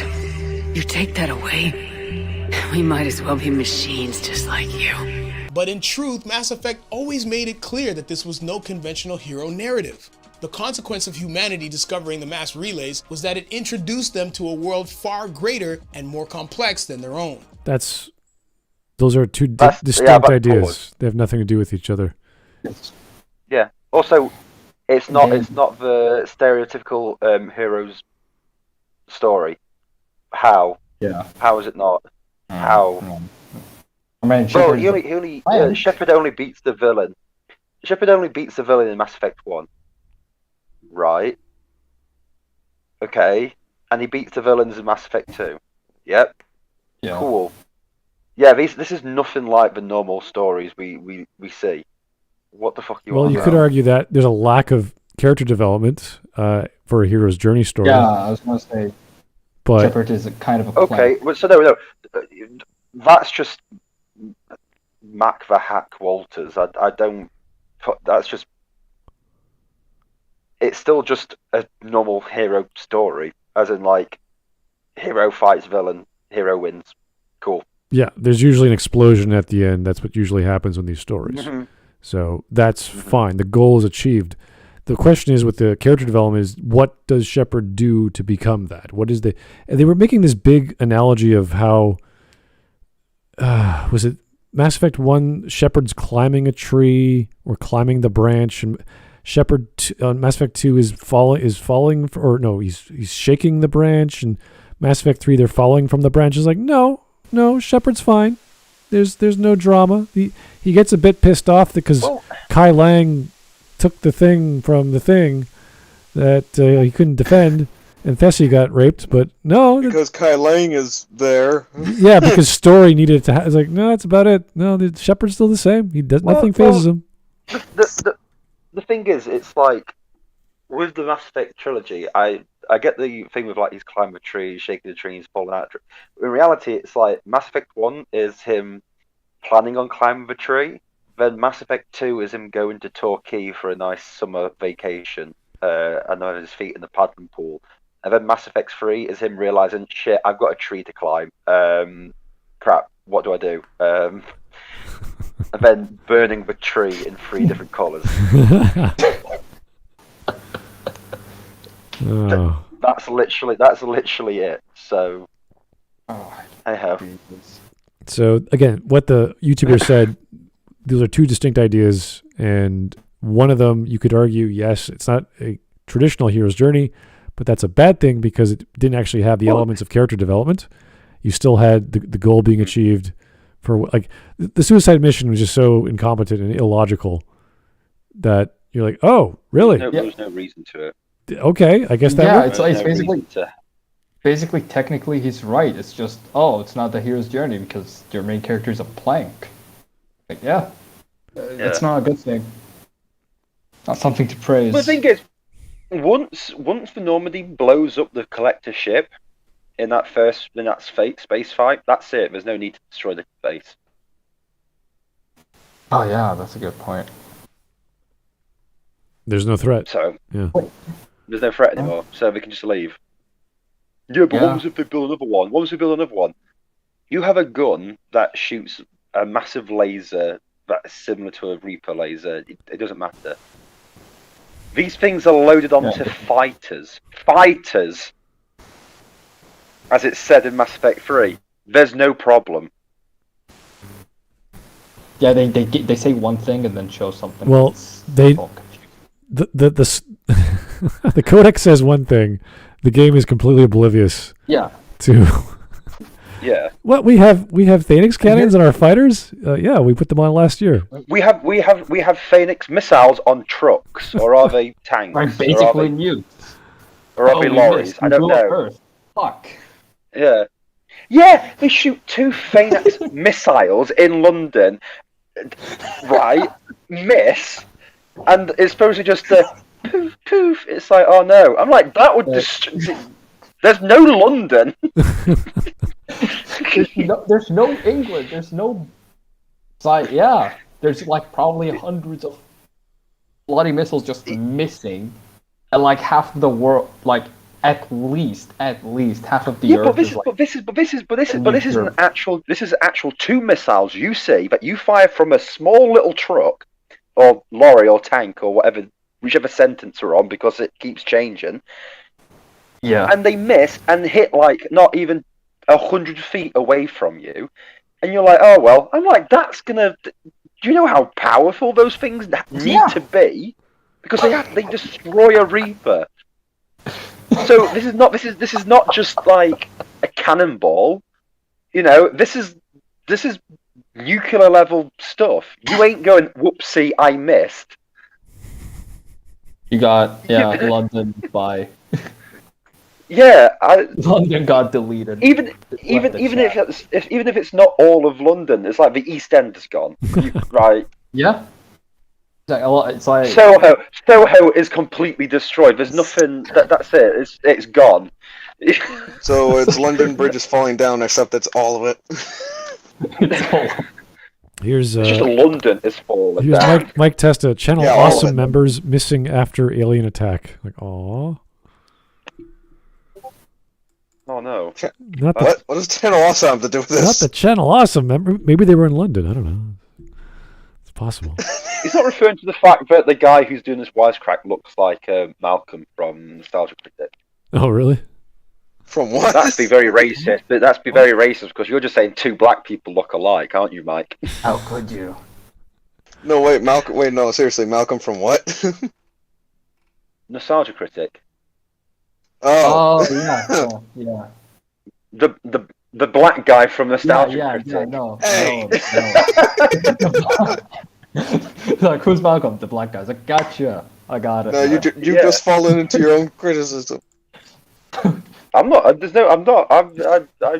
just saying that that's probably the reason. I agree. You're right. It's just. Anyway, let's... I'll keep going with the super chats here. Spawn Freak, thank you. Hot take, I find needing humans to make Reaper babies more damning to the Reaper's lore than anything Mass Effect 3 did. Yes. Babies. Yeah. Well, I forgot about that. It's kind of hard to describe exactly what the hell they're doing because they're trying to preserve humans by making them Reapers, and I don't know. It doesn't make any sense. The Borg. They're basically the Borg, but but worse. They suck at the Reapers were high. They just got so bored. They're like, fuck it. I don't know what I'm doing. At least in the case of the Borg, it's like it's the simplicity of how they operate is what makes them memorable. Yeah. Also, and even then, there's flaws in it. Why is the human Reaper shaped like half a human as well? Yeah, every other Reaper's a cuttlefish. Yeah, like here's the thing. Every Reaper is like basically in the image of the Leviathans. I don't know why they're trying to make the humans. Like, I really do not know why they're trying to make a. Wasn't it because of Shepard beating Sovereign or some bullshit? No, that's why they started doing humans, but not why it's built like one. But not the new Reaper. Yeah. To be honest with you, once you start talking about Mass Effect, you just find so many plot holes and so many fucking problems that. Like I said before, jokingly, Mass Effect was never good. Yeah, no, it was never good. No, I mean, I think one is the best, but like even that has issues. Yeah. At least I believe so. All right, here's Mike Testa, last one, and we'll keep on going. Linkara found dead after trying to ditch his crew. Aw, what happened there? What is he doing? I mean, well, remember, he has his own ship. Oh. I don't know. Does he? Oh. All these guys from Channel Awesome crew. are scary, weird fellows, but... Yeah, yeah, Linkara's fine. There's worse. Yeah. Oh, I've been blocked by some. Well, I'm not on Twitter anymore after I got suspended for calling someone a retard. But yeah, no, I used to get blocked by all these people, which is ironic because I used to be a really big fan of Channel Awesome when I was a lot younger. So to be blocked by all of them, I'm like, okay, cool. Alrighty, let's continue. Throughout, the galaxy was shown to be far too vast a place for any one person's decisions to ripple all the way through it. Even a badass space soldier like Shepard only has a limited ability to guide their own fate, let alone that of the galaxy at large. Shepard might talk to a baby space god, but there's only so much they can do, no matter how they got there. Mass Effect highlights this by punctuating its heroic tale with no-win situations that bring the limits of Shepard's power into clear focus. Take the series' recurring motif of cycles. Ultimately, Mass Effect is about the endless repetition of destruction, which organic life appears to be trapped in. It's a galaxy doomed to eventually return to lifelessness because organic life will always science itself to death. The Reapers solved this problem by creating a smaller cycle of their own, wiping out one generation of organic life to protect the next. And the choices presented to Shepard at the end of the third game represent three alternative solutions. Either continuing this cycle by killing or commanding the Reapers, or breaking it by forcibly harmonizing life across the galaxy. Okay, so this is the major problem that they would even say, hey, you made the Crucible, so what we're going to do is stop what we're doing, and you're going to wipe us all out. But just so you know, you're going to make synthetics that are going to kill you eventually. And it's like, yeah. Which is bullshit. But their raison d'etre is like, well, it's going to happen anyway. Like, we've seen it happen every single time. You're like, well, we don't believe you. And they didn't give us proper reasoning for us to actually go, okay, I believe you. Or evidence for that matter. So it's kind of this strange sort of, can you explain yourself? Like, give us examples of why you know this will happen? I mean, WiseCrack is just repeating what the game is saying, and that's it. Yeah. And it doesn't even make sense. Like, there is no evidence.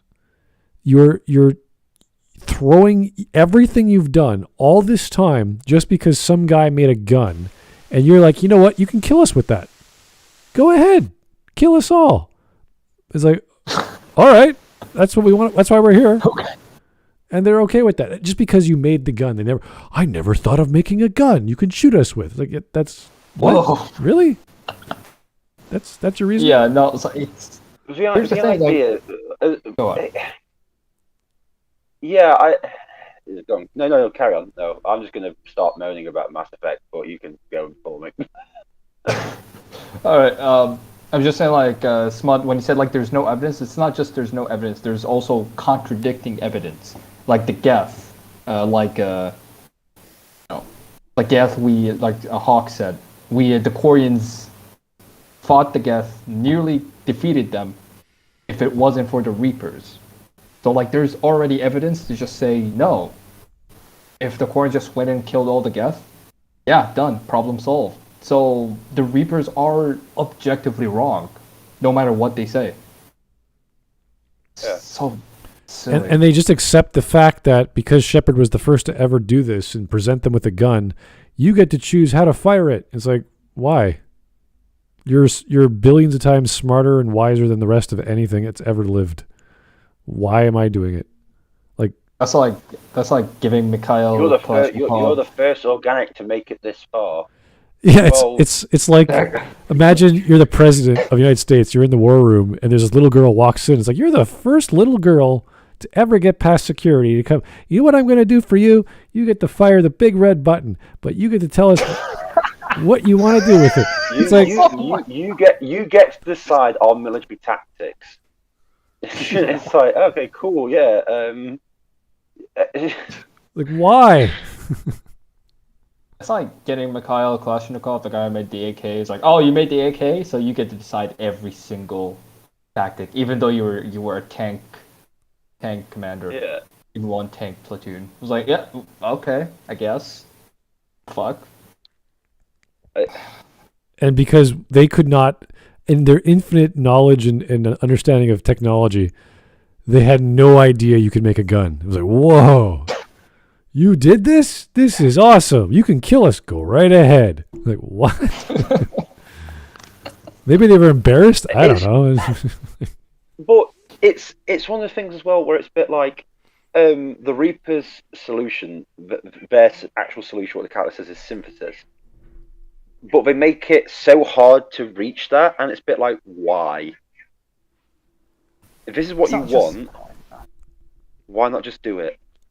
I think it's in a sense of like, oh, if you want the true ending, you gotta work harder for it. Or yeah. Kind of bullshit. Again, we're so super intelligent. We tried and failed, but because you made this gun, we couldn't even think about. Yeah.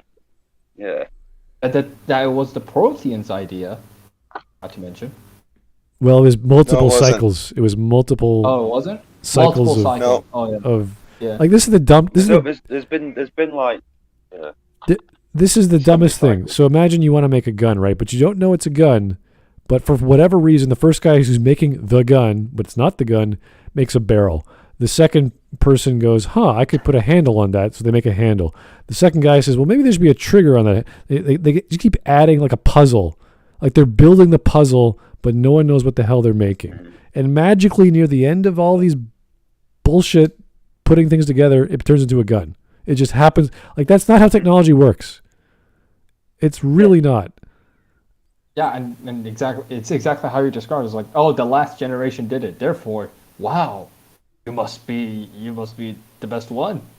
It is throwing intelligence out the door because you are player guy. Player guy is at end of game. Make player guy feel good about thing to do. And you're like, no. No, Mac. Yeah. This is not how this works.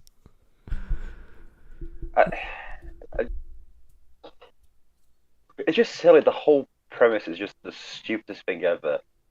And the fact that these people who defend it always overlook the fact that it's the stupidest thing ever proves that they just don't have an actual clue. The whole ending is undefendable.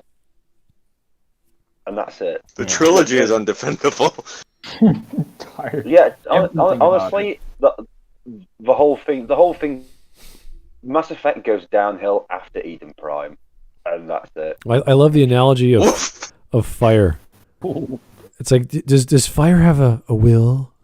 It's like, oh yeah, No, when the fire burns, is it because it wants to, or is it because it does? And I'm like, just shut the fuck up, man.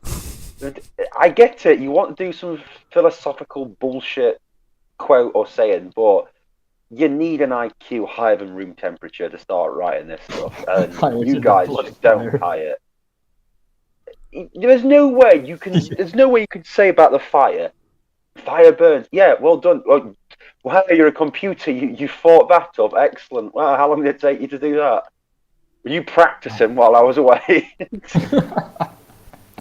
I find it odd that the controller of all of these cycles is like, oh yeah, we don't want to do this anymore. But if you don't make a choice, we'll just kill you anyway and keep doing it. Even though you've given us this amazing technology we've never done or used before, we'll just throw it away. Yeah, and you've proven us wrong. I just like the fact that they're like, we want the cycle plan. Yeah, easily done. Stop doing the cycle then. Oh, damn. Yeah. Oh, but we have to keep doing it. Why? Oh, because the cycle will continue. Are you so? No, though. What? That's not true. But no. The cycle of the Reapers killing everybody will stop when the Reapers stop killing everybody. Exactly. Fucking hell. No, it won't. It's certainly because they'd make new. Whoa, no. I'm not talking about the synthetics. I'm talking about the cycle of the Reapers. It's very simple. Just stop. Yeah, synthetic. How is the synthetic described? Like every organic and synthetic being, synthesis ending describes like every synthetic organic being understand each other. Like, how's that work? It's like, yeah, it makes no sense. Well, if you read the actual lore, apparently, the Crucible has the knowledge of all human information. Which I didn't even know humans had all the knowledge of their nature and wasn't the Crucible like the idea of the Crucible before humans? Yeah, but if it's before the humans, they wouldn't have any knowledge of humans. Exactly. And humans don't have full knowledge of humans, so how does that too? And how does the universe have full knowledge? Like none of this makes any lick of sense. And we're sitting there looking at this ending where everyone's looking at this memorial and they have this green shit glowing on their face. You're just like, what the fuck did I just do? Like, what do they care? Do they care that they have these glowing things on their bodies and they can communicate telepathically to each other or feel and know everything? Like, what is happening? Yeah. It is such a mix-up of crap. I don't know why anyone would ever like this. But the only way is your brain is turned off and you go, oh, Shepard died. Whoa. Like you're an idiot. You have to be an idiot. So gullible. You have to be a brain dead bio drone to appreciate this ending. Yeah, there's nothing there. Yeah. Anyway, let's keep going before we get even angry at ourselves. Mike Testa again. He was last heard screaming, "I am the Lightbringer." Oh my god. Oh, are we still talking about Linkara? Oh dear lord. Wait, Linkara, really? I don't know. Anyway, let's see. Let's see what this fellow has to say about the choices. Well, we're getting quite near the end, and all he said so far about in defense of the ending is it's an ending. Like, well done. Yeah, it's just he's all he's done is explain the ending. He hasn't necessarily like any kind of defense of it. None of these feel great, but that's kind of the point. This happens on a smaller level too, as most of the characters' side quests are about breaking cycles of their own. Thane is trying to keep his son from falling down the same path he has. What are you talking about? That ending feels great. You save the kid, he gets back on the better path. He meets his son, he feels better. He thanks you in an email. That's a great ending. Yeah, Go on.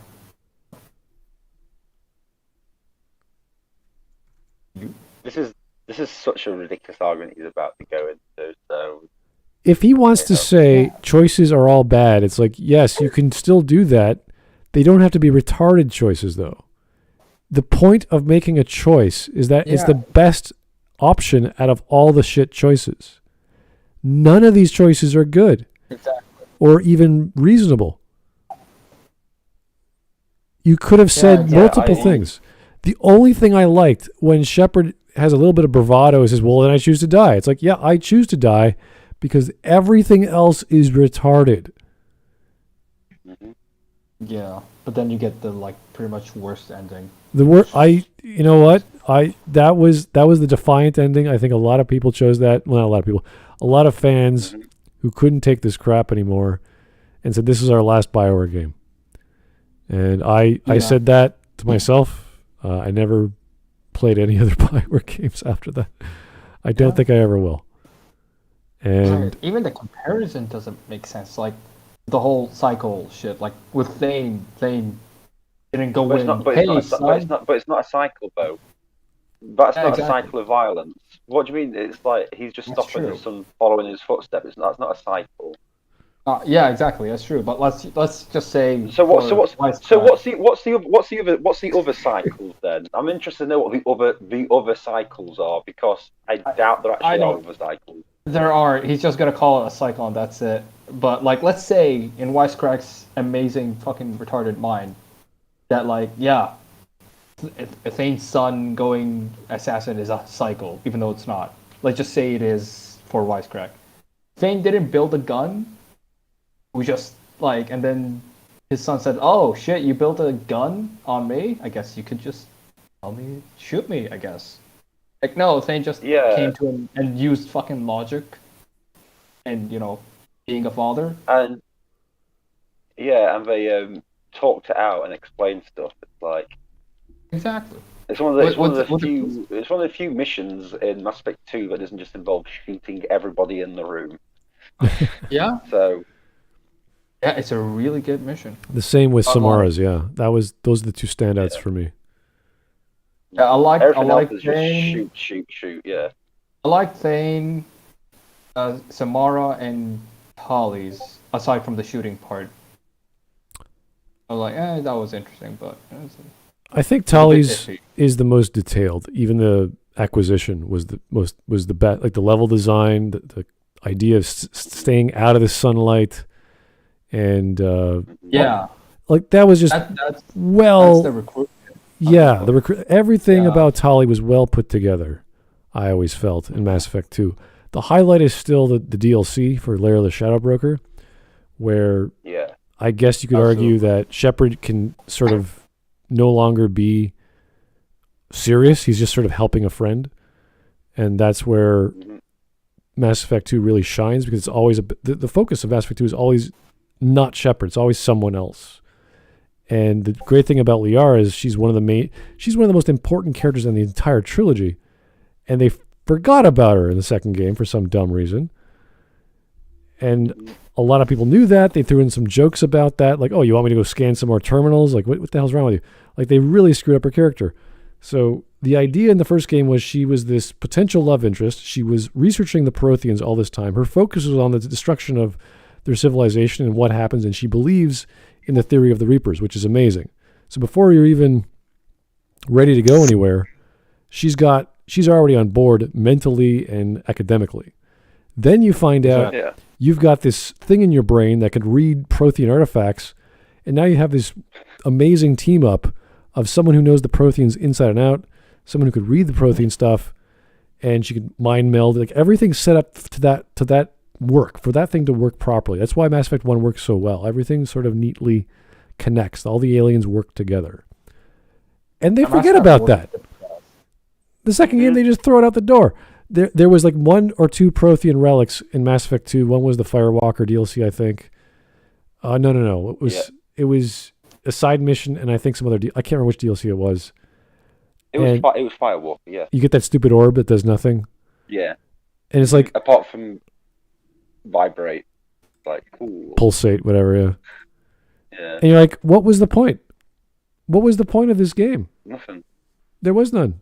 Mm-hmm. All the setup in the first game, throw out the door just so Shepard could faff about and help his buddies out and potentially blow up a base that did some stuff. Like I said, Shepard has wanted to climb a tree in Mass Effect 1.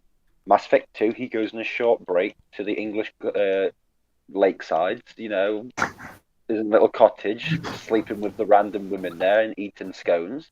And then Mass Effect 3, he's like, shit, I've got a tree to climb. That's that's the thing. There is no, for something that was supposedly planned out, and I'm loving these planned out trilogies that are so clearly not planned out. It's at least better than the Star. It's at least better than the Star Wars sequel trilogy. Let's be honest. I think it's. Wow! Wow! It might be a bit better than the sequel trilogy. Fucking whoop! What a high standard! I would argue it is probably worse because considering the fact that the Reapers had. That is literally asking.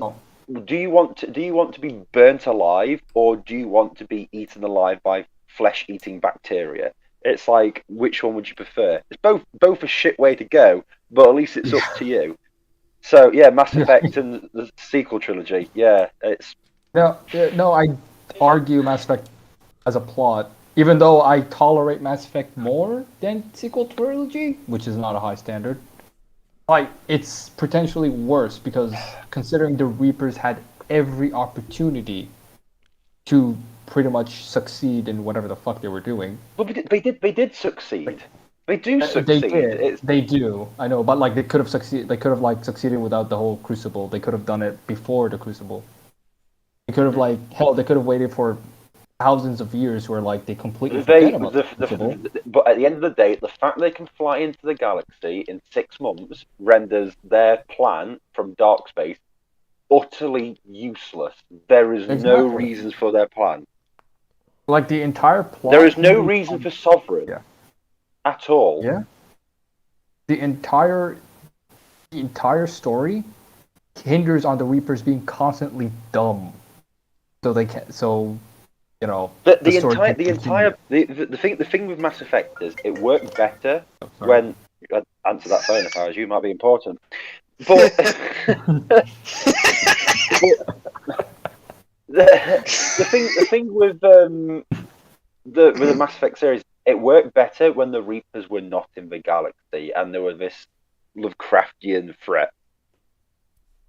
Because once the Reapers come into the galaxy, everything just stops making sense. Yeah, it does. Oh god. And it becomes a situation where it's like it's game over. Once the Reapers are in the galaxy, it's game over, guys. It's done. It's finished. That's it. They're gonna win because they're unstoppable, and there's no way to stop them because they literally had to make up a space gun to beat him. Yeah. So, not even a space gun, a space microphone. Space microphone gun. So.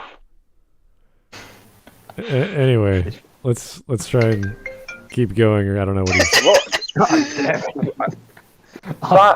that better be, someone's grandma's sick in hospital, or we've got your money. Because no, it's my brother. It's my brother. He's just because he's in the US, I'm in Egypt. He's just calling. All right, let's continue. Yes. Tali and Legion are caught in the cycle of violence between their people, while characters like Zaid are consumed by a quest for vengeance. And it's not a cycle. They're just consumed by vengeance. It's not a cycle, then. Samara's constantly looking for her daughter. Zaid's constantly looking for Viego, or whatever his name is. Jacob's always looking for his dad, but he's not concerned. He's like, yeah, he's out there somewhere. I just don't know what happened to him. That's it. Yeah. It's not a cycle. It was in regards of the Quarian stuff, it's not a cycle. It's like a Cold War. They're running away from the Geth, and they want to get back, but they can't. And they just keep flying around. That's it. Yeah. Of course, the overarching cycle that the game deals with is that of life and death. From the mystery of the Protheans to the return of the Reapers, Mass Effect revolves around the idea of old things ending so that new things can begin. It's the nature of the cosmos, and Shepard is not immune to it, even if they have some say in what comes next. No matter how tremendous our journey in life might be, the destination is inevitably the same. Yes, you can make choices, but some of these things are simply out of your control. But just because you can't change everything doesn't mean that all of your previous choices were pointless. Okay. This is the point. No, it does. This is where we got to listen, because What the fuck have I just... What the fuck is he actually on about? We got to find out, because I'm waiting for an argument. I haven't heard this before, so... Your choices weren't pointless? Really? Synthesis does not invalidate everything you've done? The genophage is eliminated. The Quarians dying is pointless. The Geth dying is pointless. Yeah, Geth dying or saving them, it's all pointless. Doesn't matter. They're gonna die by the destroy ending, which is like the best ending you can get. The only thing that is just reasonable is the control ending, but we don't know exactly. It's just like, okay, I'm a dictator. You're like, oh, that's not. Oh. That's going to be a That's whole not good at all. other slew of problems. That's going to be a whole other bloody story. Great. Let's see where this guy is going to go with this. To figure out why, we can turn to a philosopher who was big on endless cycles and fate, Friedrich Nietzsche. Nietzsche come on! That our lives would play on a loop for eternity. No! Again with Nietzsche and our inevitable death were all fated to repeat again and again. No. Philosophical bullshit again. Oh god. This is basically when people don't have any fucking argument for the structure itself. Like, well, if you think about it philosophically, no. Nietzsche says this. I don't care what he says. Defend the fucking ending. Yeah. How many times has Nietzsche Mass Effect 3's ending? How many times has Nietzsche been brought up in this fucking stream? Like 3 times recently? Oh yeah. Well, I don't know why WiseCrack has to bring it up a lot. There's not much to apply here. Yeah, there's not much to go with here. Unless you're talking about actualizing potential of something. But if that's the case, that doesn't happen in the story, unfortunately. So he just went on with the whole, like, oh, your choices aren't pointless, even though you can't change anything, but being pointless is the point. So here's a nihilist talking about actualization. It's like, thank you, WiseCrack, again, for talking about Nietzsche. All right, let's see what he has to say. Hold on, it fast-forwarded for me again because it kept playing for me. Go back a little. We're at 11:43. Oh. Yeah. No, it went forward a little bit because it kept playing for me. All right, let me rewind it. Well, yeah, just go back. There you go. Yeah. I don't know what the hell's going on with this now. Literal hell, in which you're haunted by your mistakes forever. But whether or not we're doomed to repeat our lives, Nietzsche argued that living your life well meant embracing the idea that it had happened again. To affirm the choices one has made is to love one's fate. That is a stoic epithet. That's not necessarily special to Nietzsche. It's called fati amor. This is ancient Greek stoicism. Anyway, he was inspired by them, but I didn't know he actually had the same term. But okay, fine. What does this actually have to do with a Mass Effect?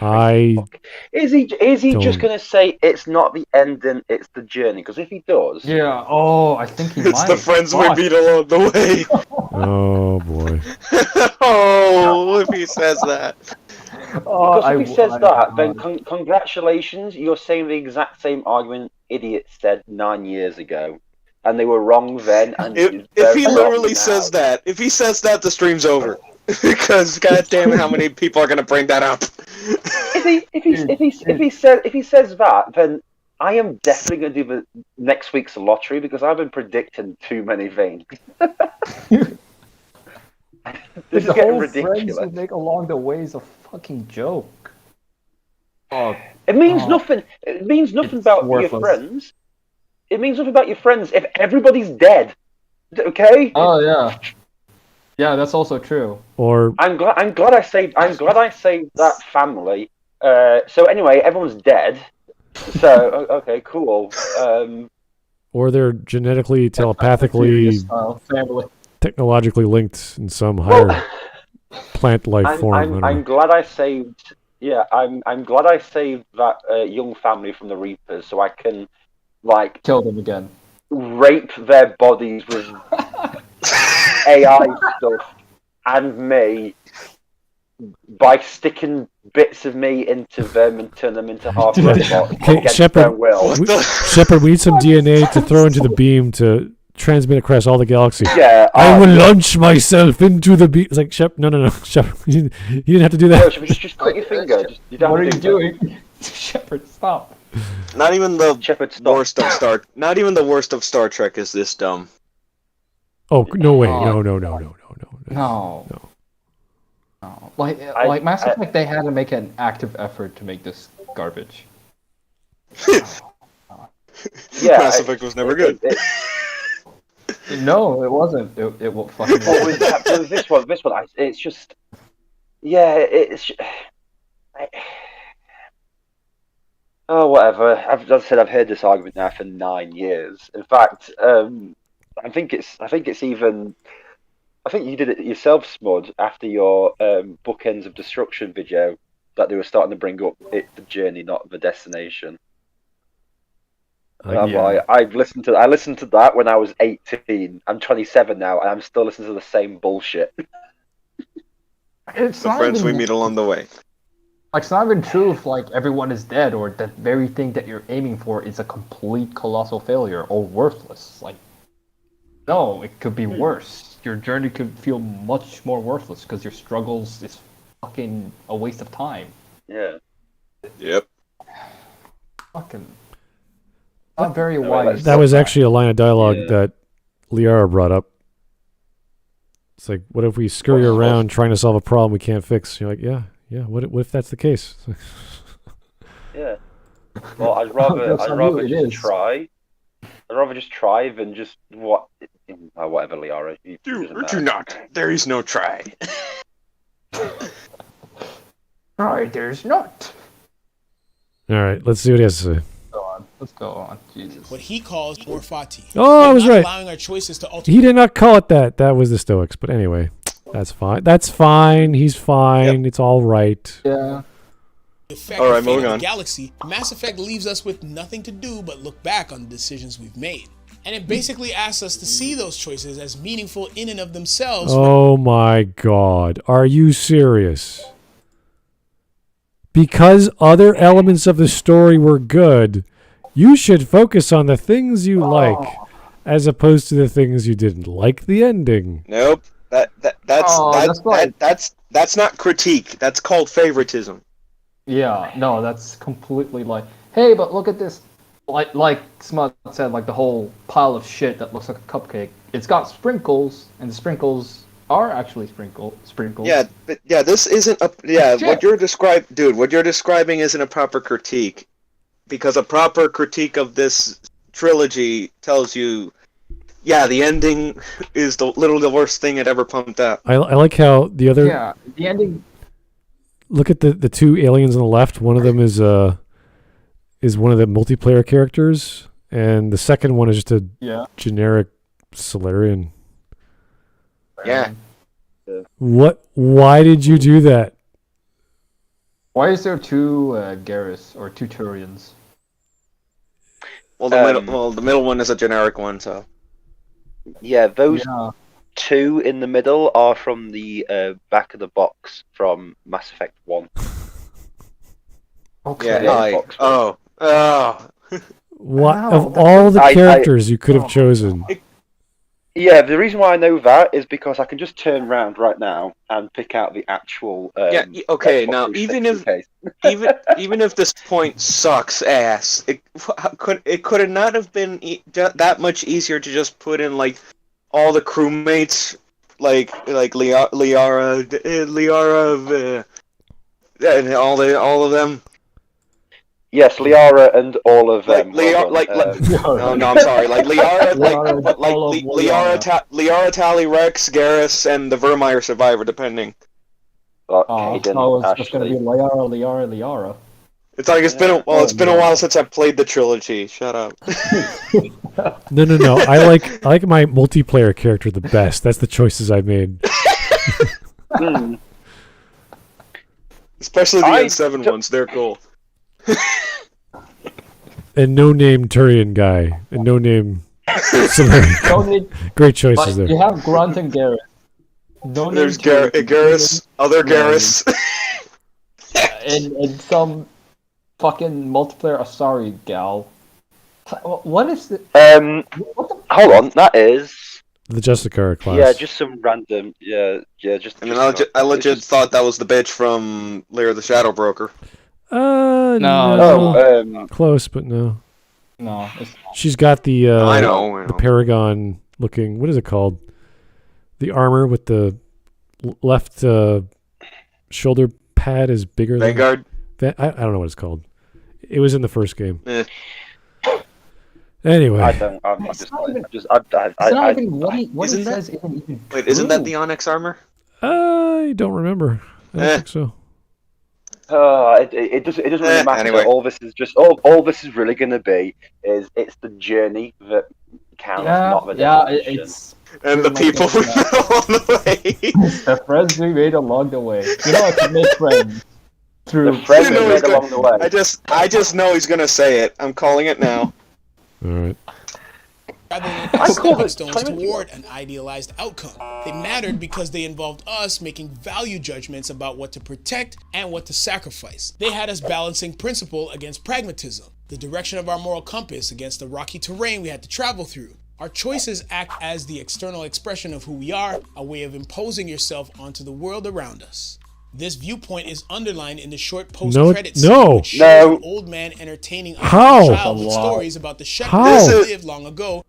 This is the one thing worse than the actual ending. This one scene is completely pointless. This is creepy. This scene didn't need to exist. This scene, I don't understand. Like, there's an old man with his grandson or whatever, and they're saying, "Could you tell me a story?" Grandchild. And he's like, "Oh, did that really happen?" It's like, "Yes, Mac, that really did happen. You wrote this shit." Mac, you wrote this shit. What the fuck do you mean this really happened? Mac. Did that really happen? This is the dumbest. So long ago. Sometimes I may have got the sex scenes wrong. Cool, thanks, Grandad. You know how you have framed narratives to have an ulterior plot, or maybe a third, like in The Princess Bride, it starts off with a story of a grandfather and his grandson. He's telling a story to his sick son, how much he loves him, and a cute little ending, whereas "as you wish" means he really loves his grandson. That's cute. That's neat. That's the message of the story. True love is really great. This comes out of nowhere, and is just some rando. And it happens to use the voice acting of Buzz Aldrin for I don't know what the hell for. And he's like, "Did that really happen?" Yeah, that happened. I don't know. This one scene is even worse. This one scene is even worse than the ending of Star Trek Enterprise, hands down. This is like, you know, when we say dreams are like never end your story. It was all a dream. This is what this feels like. Yeah. Like the kid's like, "Did that really happen?" It's like, "Yeah, it was all a dream. I'm a crazy old man. I don't know. Stuff happens." Granddad, why do you always bring me out to this really weird forest and tell me these creepy sex stories about aliens? So Shepard had sex. My mum and dad are thinking that I might have to stop coming over for the weekends. No, it's Mum and Dad, your mum and dad can't stop us now. Be a shit if it was actually Hackett's kid. Oh, it wouldn't matter. No.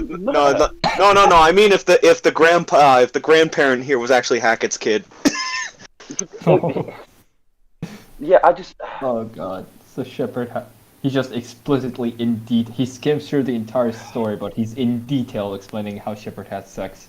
That blue. Yeah, this is what's really weird about it. This granddad or grandfather or just old man is literally telling this kid about blue alien sex or sex with a drug-addled skinhead or sex with like a Taurian or sex with or sex with Jacob. Ugh. Oh my god. It's like rubbing up against a plank of wood, but the prize. Granddad, why do you say it like that? Do you not like black people? Shut up. This is my story. I'm telling how I want to. Anyway, Jacob leaves her and gets another woman pregnant, like all black people do. Runs away. Granddad, your racism is showing again. What are you talking about, boy? What are you talking about? Shut up. Cool. You're actually adopted. Roxas from Kingdom Hearts 2. Shut up. He just grabs the belt and like, say that again. Fucking say it again. Well, it's just so bloody stupid.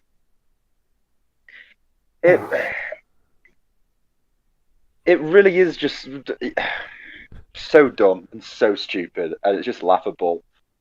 And anyone who brings up this scene in any way to defend Mass Effect 3 the Mass Effect series, they automatically lose the argument. Interestingly enough, yeah, it's just like this is argument's over. You've lost. Whenever I hear anyone argue about the indoctrination theory, they never bring this up. It's never mentioned. Oh yeah. It's just so out in left field. It's like, why did this thing exist? There's no point to it. Anyway, this ending thing, you've got to sit through this, and then you have to sit through the please buy DLC message. I'm just like, wow, cool ending, BioWare. Eat my butt. I'm done. Fuck you, BioWare. So, well, correct me if I'm wrong. BioWare was under EA by the time Mass Effect 3 came out, right? Oh yeah, they were under EA by 2009. Dragon Age Origins. Which explains everything. Yeah, it's EA. Anyway, let's keep going. This is going to be over very, very soon. Tyler Preston, kid, Grandpa, this story sucks. Yeah. No shit. Mike Testa. Grandpa, I want to play my Nintendo. I don't want to listen to your stupid fucking stories. Nobody cares, Grandpa. Here's Mike. This is great. Is Smud talking about the kids' movie Fly Me to the Moon, where Tim Curry is a Russian fly saboteur and Buzz Aldrin comes out to say none of it happened? Space! What? Wow, Mike, that is like 3 different things slammed into one. I don't think I was expecting something like that today. Mike. Anyway. Holy. The video just took a nosedive just from the mere mention of this scene right here. So let's move on. And the friends we make along the way. Here's one more. Well, the video hasn't said that yet, so. Fair enough. Here's one more from Tyler Preston.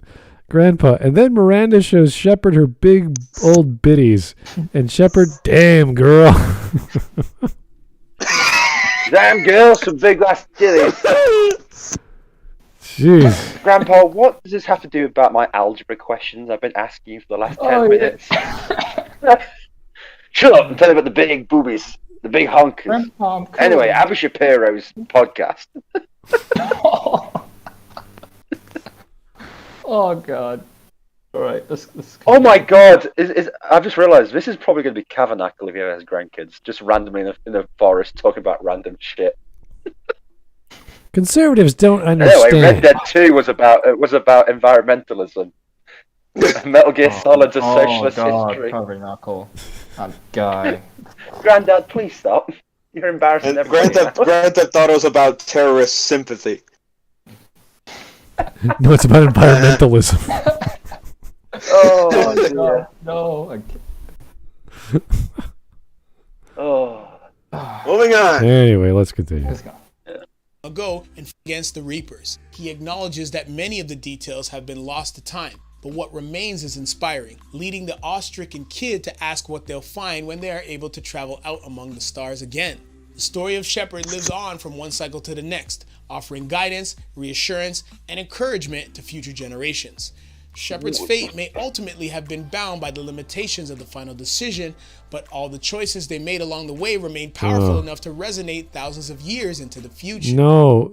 Bullshit. How? They're all made zero. They're eliminated. If the cycle is literally, the cycle repeats itself, then that's a fucking lie, wouldn't it? Like, if that's the case.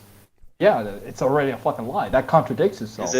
Is it not obvious enough that the ending makes everything go to shit? Let's look at all three endings, okay? So Shepard did a bunch of stuff in all the games. At the ending, if he chooses to destroy an entire civilization and all AI everywhere, from your wristwatch to, I don't know, your dishwasher, all gone. To be fair, it said everything that has Reaper tech on it, so it included the Geth because the Geth had Reaper. The Reaper code. Yes. Yeah, but here's the thing. Reaper code would also be with like the mass relays, because the Reapers built the mass relays, and all technology is based off the mass relay technology. So everything would be based off Reaper technology. It's not clear exactly what that implies. We don't know. But everything that has synthetic... What I'm saying is anything that's the Reaper's touched is what they're pretty like saying is like, that's why the relays blow up. But in the destroy one to begin with. We know the relays are specifically pure Reaper tech. We don't know about anything else aside from the Geth with the Reaper code and Edie. I think anything with direct Reaper, I'm not really trying to defend this. I'm just being devil's advocate. I think like basically anything with direct Reaper influence will die. Mm-hmm. Yeah. Mm-hmm. Which according to the game is mainly the relays, the Geth with the Reaper code, and Edie in general. Yeah. The Citadel, all this stuff. DI. But the way that it was told to us, the way it's explained. The way the kid says it, all AI, all synthetic life. That means anything with like we have AI now, right? We have AI running our servers. Mm-hmm. Does that mean our computers will die? Does that mean our pacemakers will die? Does that what does that imply? We don't know. Yeah, to what extent? But in the fucking screenshots, fucking photo shoot bullshit. Right. Plus, it seems like their technologies didn't get that to the stage. Yes, but that's the ideal destruction. In the worst case, we have to assume both cases are true. So the worst case or the best case, you destroy, you turn Earth into a charred planet, you wipe out a whole bunch of other lives. So Shepard just brutally kills not only AI, but a whole bunch of people that were on ships. The relays are just wrecked. You're stranding a bunch of people to starve to death in their in whatever systems they're in. So those are really bad things. So I don't know if there's going to be too many children alive to be inspired by this war, where this war hero nearly wiped out the galaxy. Okay? I always laugh that that ending, the worst destroy ending where everyone dies, is what my last playthrough of Mass Effect 3 was, because I just wanted to destroy everything. I literally just wanted to burn did you speedrun the game? But I chose every poor decision. I betrayed the Krogans. I blasted Rex out of a fucking window. I was like the biggest cunt that could ever exist, because I just hated everything about this game so much that I killed everybody. I turned up to the final battle with about less than 1,000 EMS score. What final battle? Marauder Shields? Yeah, I literally just turned up with nothing and watched everything burn and die, and I was just a bit like, good. Okay, God, so I fucking hate that's what you get for trusting one fucking guy. Well, that was destruction. So there's those two possible scenarios. They don't look too happy. I'm not sure people would look to Shepard as, oh, what a great guy. So in Control, you have two options as well. You either benevolent dictator, or you're a crazy police force dictator. So imagine telling the story I love the fact benevolent dictator doesn't exist. Well, you are a god king. You are just the guy looking down on the little ants going, "Did you make synthetics yet? You didn't? Oh, okay. Make it, son? When you do, I'm going to destroy you." Okay. Like, that's all he's going to do. Yeah. Like the hammer of God's about to fall. He's like, "Oh, I'm just waiting to drop it." And if that's not the case, then what would you say? This guy came and he saved the Rachni, which amounted to dick all, and he made Liara the Shadow Broker, which doesn't make a difference, because he's a fucking god, and he can kill us at any time. If we so much as make a script on our Linux servers that is automated. Also, here's the thing. Oh god! At the end of the Control, why is the granddad telling the story to the kid? The kid should know that Shepard is God King of the entire galaxy. He's not even like. So that's why we shouldn't do AI, son. It's not even. Don't even bother making. That is why you should. That is why you should. That is why you should obey and believe the God King Shepard. Do not get on the wrong side of his wrath. He is always listening. Yeah. He's literally... It is a terrifying dictatorship that no one in the galaxy can escape. This is going to inspire the kid? Make him happy? Yeah. Make him feel safe? You just see like a fucking, like, I don't know, ghost shepherd. Like that little ghost baby just hiding behind a bush watching the old man. I'm watching you. You would have cults and religions and politics, and everything would be influenced by this massive god character in the galaxy who can smite you for whatever whim he pleases. Not only that, like that could also cause a lot of like issues with foreign relations, because like Shepard is the human.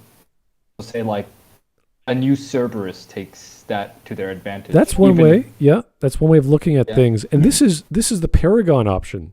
With Renegade, you don't want to do anything. You're just forget about, trying to capture territory. He's going to be like, "What are you doing? You want to steal that from some? I'm going to wipe out your race." It's like, wait. I just wanted more crops from my people. So Hawks playthrough. Yeah, seriously, yeah. It's the whole thing just. So let's just say that Destroy and Control are absolutely horrific endings that no one would be inspired by, and you'd be terrified, if not dead. So the third ending, which I can't really articulate on because they didn't bother to articulate on, makes little sense as to what exactly happens. We do know people are still alive. We do know the Reapers are still alive. But in what context? It's as if everyone's green and everything's the same. And I don't know what that means. So I can't really argue how that solves problems or what that even means. The major problem with synthesis is that you literally bodily rape the entire galaxy. So it's like, ooh, great. Yeah, no, like from what they say, Shepard just inserts him or herself into every single he person rapes the in galaxy. the galaxy. Just shoves that. Yeah, and it's It's like I don't even get. It's like, oh, that's all the fucking ghost child says. Like, oh, they understand each other. Like, what do you mean understand each other? What the fuck does that? I always remember in Smud's book into Destruction, it was like, what is it like? Do toasters get into organic stuff now? What's the level? Where does it cut off? Exactly that too. But let's say like very intelligent AI is like that's still an issue because like people don't just go to war because synthetic and organic. People go to war out of like territory, ideology, all that kind of shit. So like. How's that gonna change anything necessarily? Yeah, now you have complete understanding of your villain and your enemy, and they have complete understanding of you. But I still want bread, and you're not giving it to me at a good price. I'm gonna blow your head off and take your bread. So there. Now, you could argue there's lots of arguments about a telepathic society, that you could predict someone has murderous intent, and you could read his minds and see what he did. There's a body on the floor. He pulled the trigger. It's in someone's memory. So there's that aspect of this. Completely. There's a story called The Deconstructed Man. I believe it's by I can't remember. It's one of the best science fiction books you should read, and it's about this: how do you get away with murder when everyone's a telepath? So if we're in the society where even plants can read your mind or whatever, then where leaves can read your mind. I don't know. I don't know what's happening. Yeah, plants are technically living things. I guess. You would never have a kid in the forest with his granddad talking. There's no need to talk. The plants would stalk them. We can communicate at the speed of light, the same way the Geth do, or the same way the Reapers do, or whatever the communication method is. We wouldn't need vocal communication. We wouldn't need food. We wouldn't need. I don't know what we would need. I really don't know. Do we live forever? Yeah. Is it nanotech? Yeah, I have no clue. All I know is we saw that stupid little animation of a DNA molecule being covered in stuff, which means absolutely nothing to me. That does not make any sense. Like, what does that do? I don't know. Yeah. Like, it doesn't make any sense. Understand? That's it. That's literally what they say. So like when they showed that cellular animation of stuff encircling the double helix, you're like, okay, that's not going to help the DNA unwind. Yeah, that doesn't make any sense. Yeah. It doesn't do anything. That's just going to get in the way. Now that cell is fixed. The DNA strand will never unwind because you just reinforced it with all this crap, whatever that crap is. Mm-hmm. Now what? Mm-hmm. Does the cell never change? Yeah. Does it not move? Does it not communicate with the other bodies of the cell? Like what's going on? Like there's all these questions. So I can't even begin to describe exactly what the hell it all implies.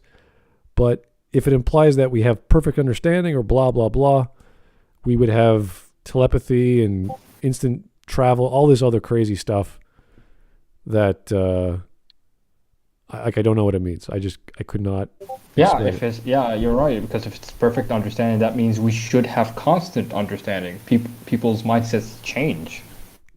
Which would mean your life would be meaningless because everything's the same. There's no conflict. There's no desire. Everything's in balance. You just sort of bored out of your mind. There's nothing to challenge you. You're perfect. Everyone's perfect. It would be really, really boring. Yeah. I don't know. Plants would commit suicide? I have no idea. I could not tell you. I don't know what's going on. Yeah. Oh, God. Depressed plants. Oh, my God. Depressed plants. The plant just tags itself. Reapers would commit suicide. A vase full of petunias are just like... Yeah, Reapers would commit suicide. A vase of petunias is just like, fuck the world. Because, I'm getting off. because live in a society and like kills itself. Reapers would have this history of being brutal killers throughout the centuries. And they are literal what are they called? Graveyards of races that have lived billions of years ago. And I don't know how they even survive in the first place, but now they have the complete understanding of organic life. And they go, holy shit, we're evil. We should go suicide ourselves and atone for our sins. Yeah, that too. That's also a very good point. If you're that intelligent, that also implies you have morals. So you have this understanding of morality and reality and practicality and all this other stuff. So you go, oh my God, we're evil. We gotta get rid of ourselves, or else we're gonna die, or we're gonna kill people again, or whatever, or we're so full of guilt because we have heightened imaginations, we have heightened memories. Like what was the story of Star Trek with eugenics wars? Noonien Soong made these advanced humans that had who had great ambitions, and they just kept desiring things. They were stronger and smarter and faster. So their ambition knew no bounds. Yeah. No. I'm pretty sure. Well, Noonien Soong made several of them. I think the one we know the most of is Khan. Yeah. Okay. So. Yeah. No, Khan. That is his That's his first name. Because it's similar to the name of Data's creator, which is what people get confused No, I about. mean Khan's the only prominent one we know exists out of all the ones Noonien created. That's what I mean. Like, you have to think in terms of these What you on about existences that are so super powerful and intelligent and desired. They want stuff. So you're going to have all these conflicts. If that's like these are all scenarios you could run through your head with. Now that you've imparted knowledge to everything in existence, including rocks. So, yeah, who knows? The boulders want representation against the stones, pebbles. It's like, do you guys remember when, like, during the animation, you see a husk just, I don't know, it's like kind of breaks down? This like it just. Oh yeah, husks are now living things. Imagine being a husk. Yeah. Jesus Christ, man. That's terrible. Nightmare existence. It's like, oh, I was once a human being? I once had a life? And now I'm imagine, husks are going to reintegrate into society and start working at the local McDonald's again. You're going to just top yourself, aren't you? He's going to fucking kill himself. Could you imagine, though? Jesus. Oh my god. Synthesis is fucking disgusting. And anyone who says it's the best ending evil is just so blinded by the fact that it's got the most. Anyone that thinks Synthesis is the best ending clearly did not have the correct response to Saren's bullshit. Yeah. Yeah, Saren was right. That's pretty much what the Synthesis ending is. Saren was right all along. Like, oh. Yeah, bullshit. He was right all along. I don't think Saren even thought of it that way to that extent. No. If Saren was alive and that happened, and Saren be like, "Well, bro, God, that's a bit fucking creepy." I was like saying, voluntarily, virgin, not just raping everything. Wow, Shepard, you're a monster. Why do they want you on my side? Also, the fact that he was brainwashed by Sovereign the entire time we saw him in Mass Effect 1, by the way. Yeah. Yeah. Oh, man. I just... this series. So it's not so much Saren was right all along, it's just as much Sovereign was right all along. Yeah. Because of that.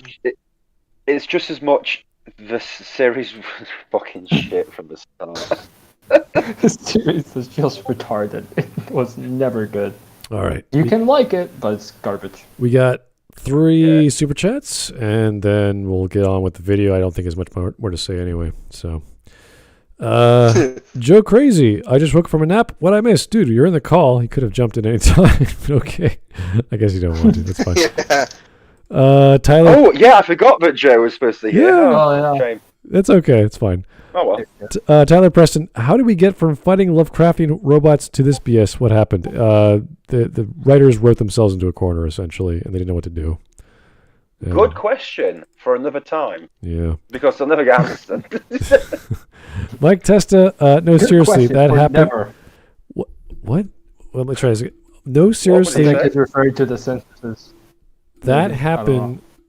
Look the clip up right now. What clip, What? Mike? Huh? Are you talking about the Russian fly saboteur, Buzz Aldrin? What are you talking about? Mike, again, we have no idea what you're talking about. That's fine. That's fine. Mike is fine. We're good. Mike speaks. It's fine. Language of the gods. Good. We're good. We're 2 minutes past the 2 minute mark of the ending of this video, and hopefully it'll just be another Skillshare advertisement. All right. So what is it? What has his actual argument been? Because it's just been crap, Nothing. Right? It's just a literal recap, and I justify this by recap and then journey. Get my butt. And then the ending's good because Nietzsche said said something. Right. Cool. Because we haven't heard enough of Nietzsche apparently on this stream. To bring up a nihilist to argue meaning in life is like, all right, if you want to. Not your best. It's just fucking stupid. All right, let's go. Alright, let's go. Perhaps in response to fans' disappointment with the original ending's fatalism, a fourth alternative was later added that seems to indicate that what might feel hopeless to us can still offer inspiration for future generations. Okay, so... Oh, God. Refusal is just game over.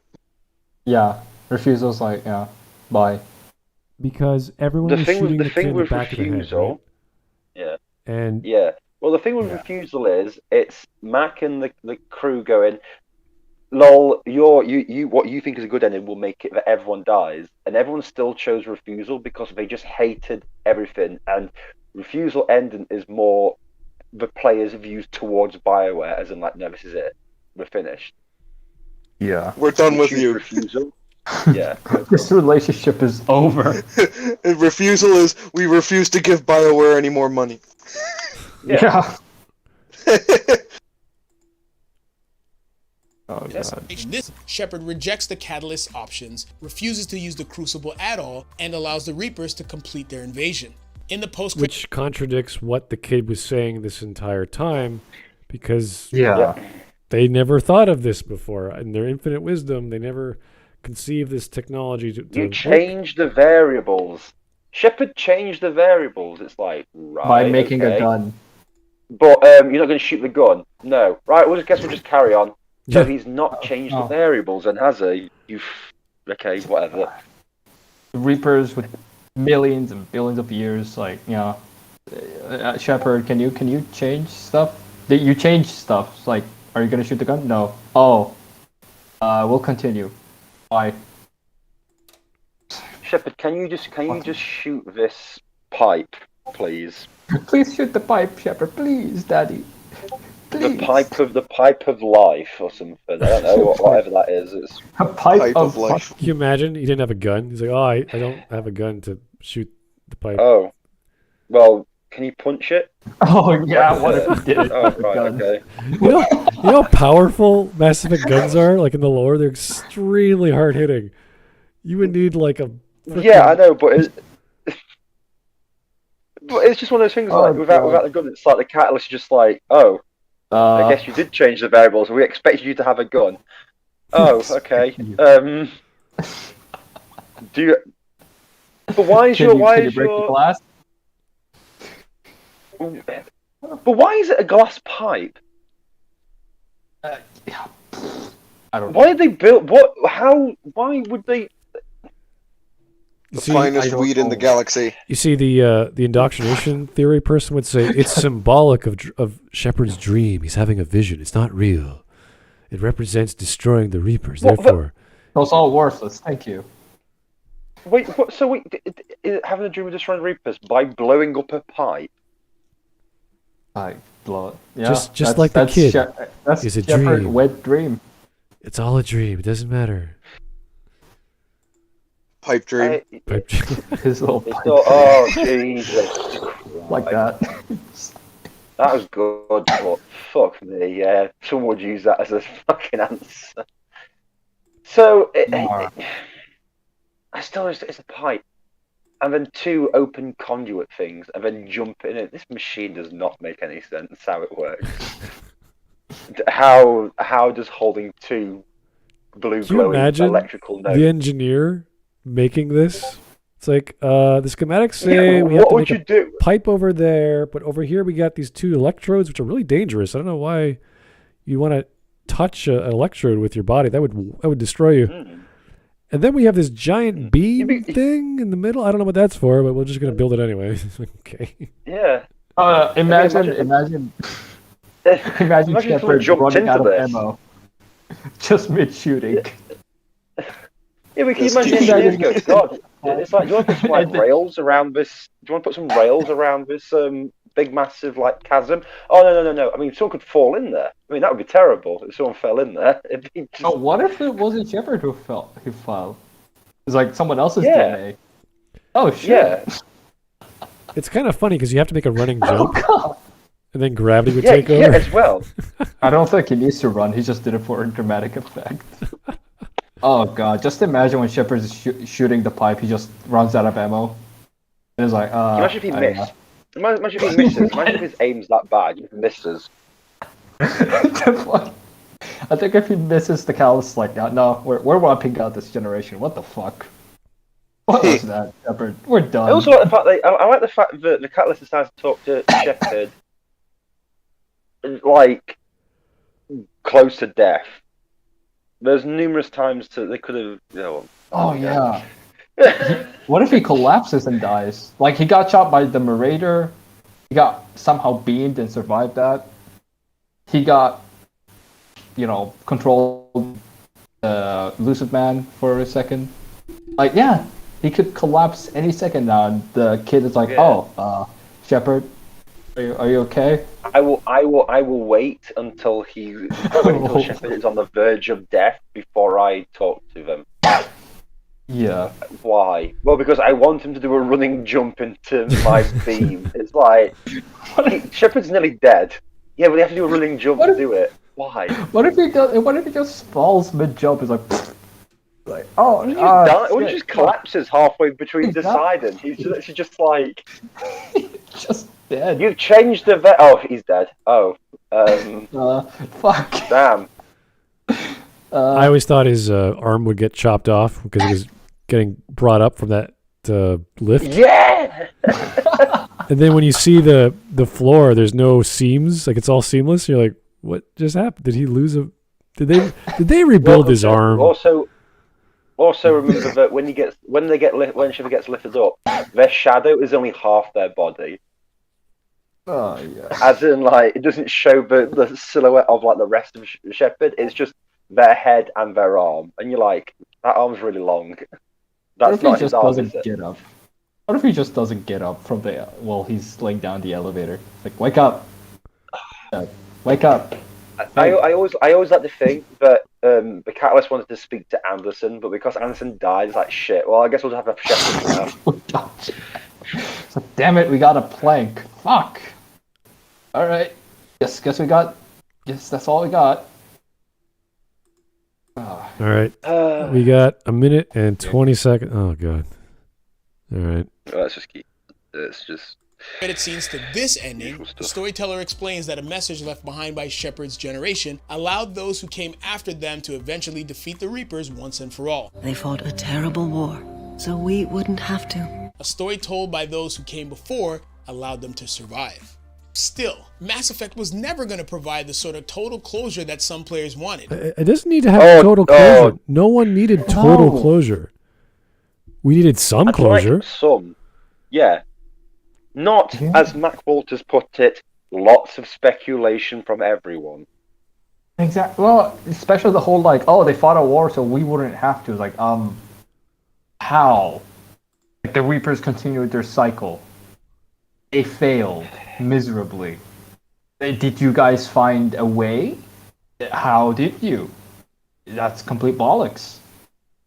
No. Yeah. Oh, but that also means that someone else jumped into the some guy tripped there. Like, whoops. Just fell by mistake. Fellow was just walking around and he just tripped by mistake. I was like, I guess we understand each other. Whoops. All right. Whoops.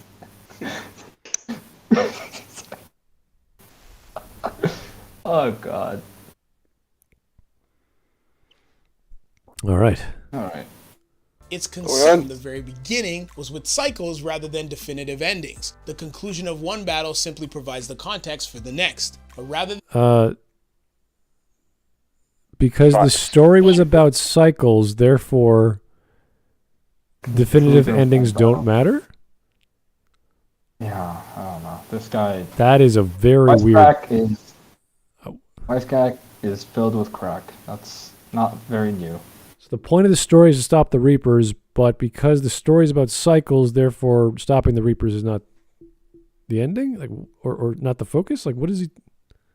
He's running in circles. I have no fucking clue what his point is. He's like, the aim of the Mass Effect games is to defeat the Reapers. So anyway, we shouldn't be. It wasn't about defeating the Reapers. Did you play the games? Yeah. Or, All right. Then rendering the whole meaningless, the finale directs us to look for purpose in a different way. In the grand cosmic scheme of things, our choices don't matter as much as we'd like to think they do. Okay, so he admits he admits the choices don't really matter. Okay, that's a start. In Soviet Russia, you don't have choice. Fuck you. But my thing is, it's like your choices in the cosmic thing. I don't care about the cosmic things of shit. It's just a video game where I can make some choices. I want them to matter within the video game. Yeah, I know I can't make much changes in the bloody galaxy. I'm fucking Hawk from England. I can't do much. But you made this character impactful enough, you fucking dumb developers. Yeah, but it's like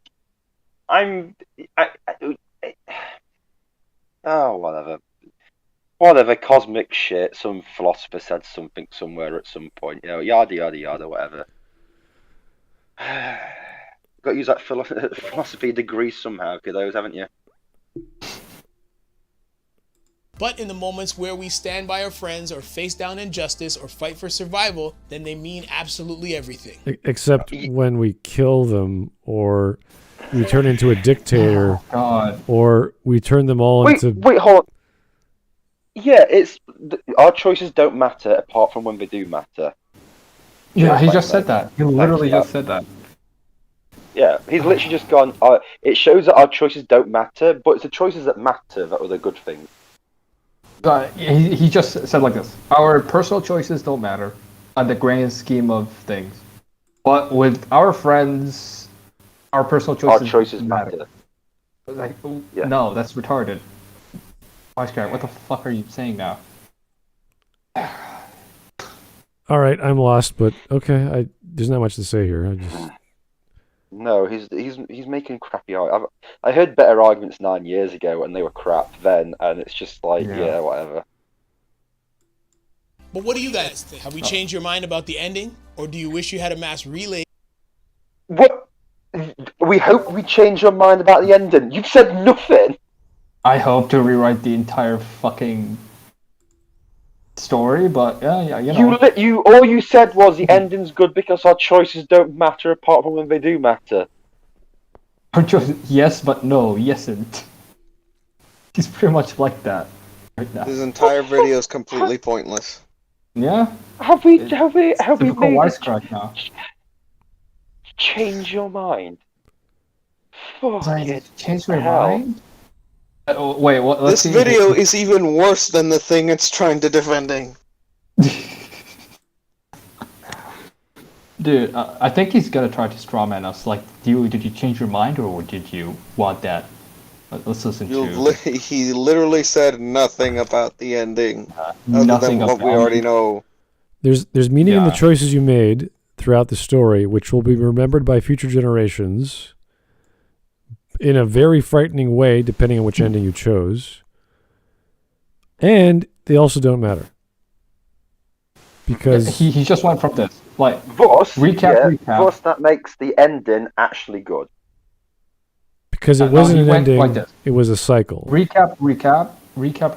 Ending is not bad because recap, also philosophy, also choice matter but don't matter but do. That's pretty much how he went with this. The video. My head hurts. My head hurts after all this. Where's the other guy that I remember was on this channel years ago? Did he leave? Is he gone? Oh yeah, I haven't seen him for a while. Yeah, it's been a while. Sorry, I didn't mean to actually just yawn then. But I just... They killed him. Usually WiseCrack's good. This video was just crap. This is just all over. Video is worthless. It is a nothing video. It did this just to get attention. I absolutely should.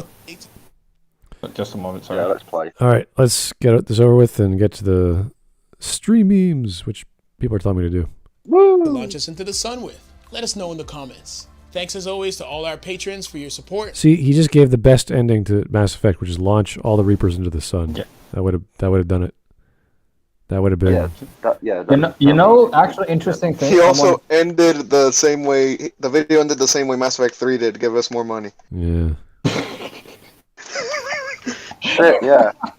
Oh I'm just like, yeah, this is just ridiculous. He's just patron stuff now. So yeah. Actually, funny thing is, it's like putting throwing all the Reapers in the sun. Someone speculated, it's complete speculation, and there's no reason to assume it happened. That if Shepard goes for control ending, he just shoves all the Reapers to the sun. And then himself? Like, that was an actual choice. I don't know. That might be the best ending then, if that was an actual choice. That is. It would be the least obtrusive. Like you would just be like, I'm in control. Launch him to the sun. Kill myself. The end. So basically, the Superman ending. Yeah, it's the least destructive ending you can ever have. Mm-hmm. Yeah. So I'm like, okay, I guess that could, yeah.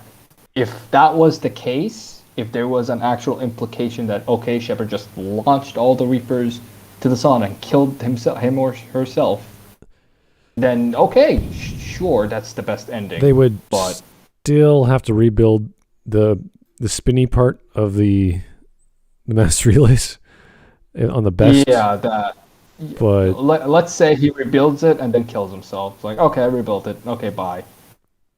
Like I don't know, but like, yeah, it's not implied. There's no reason to believe so. So yeah, okay. All right. Also, everyone in the Patreons, you fucking pay for nothing. I'm sorry, like you waste your money on literally a guy just recapping and giving nothing, and then philosophy just in the middle, just to fucking fool people. Yeah. Great fella. This guy thinks a more fatigue is a final attack in Final Fantasy VII. It's like, what? Never mind. I don't care. Yeah, I'm a Final Fantasy nerd, and I'm just like, what? All right. Finally. Oh boy. Sorry, that was bad. That was just nothing. That was worthless. I was like, why? I've seen better Mass Effect defense videos than this shit, and that's not a high bar.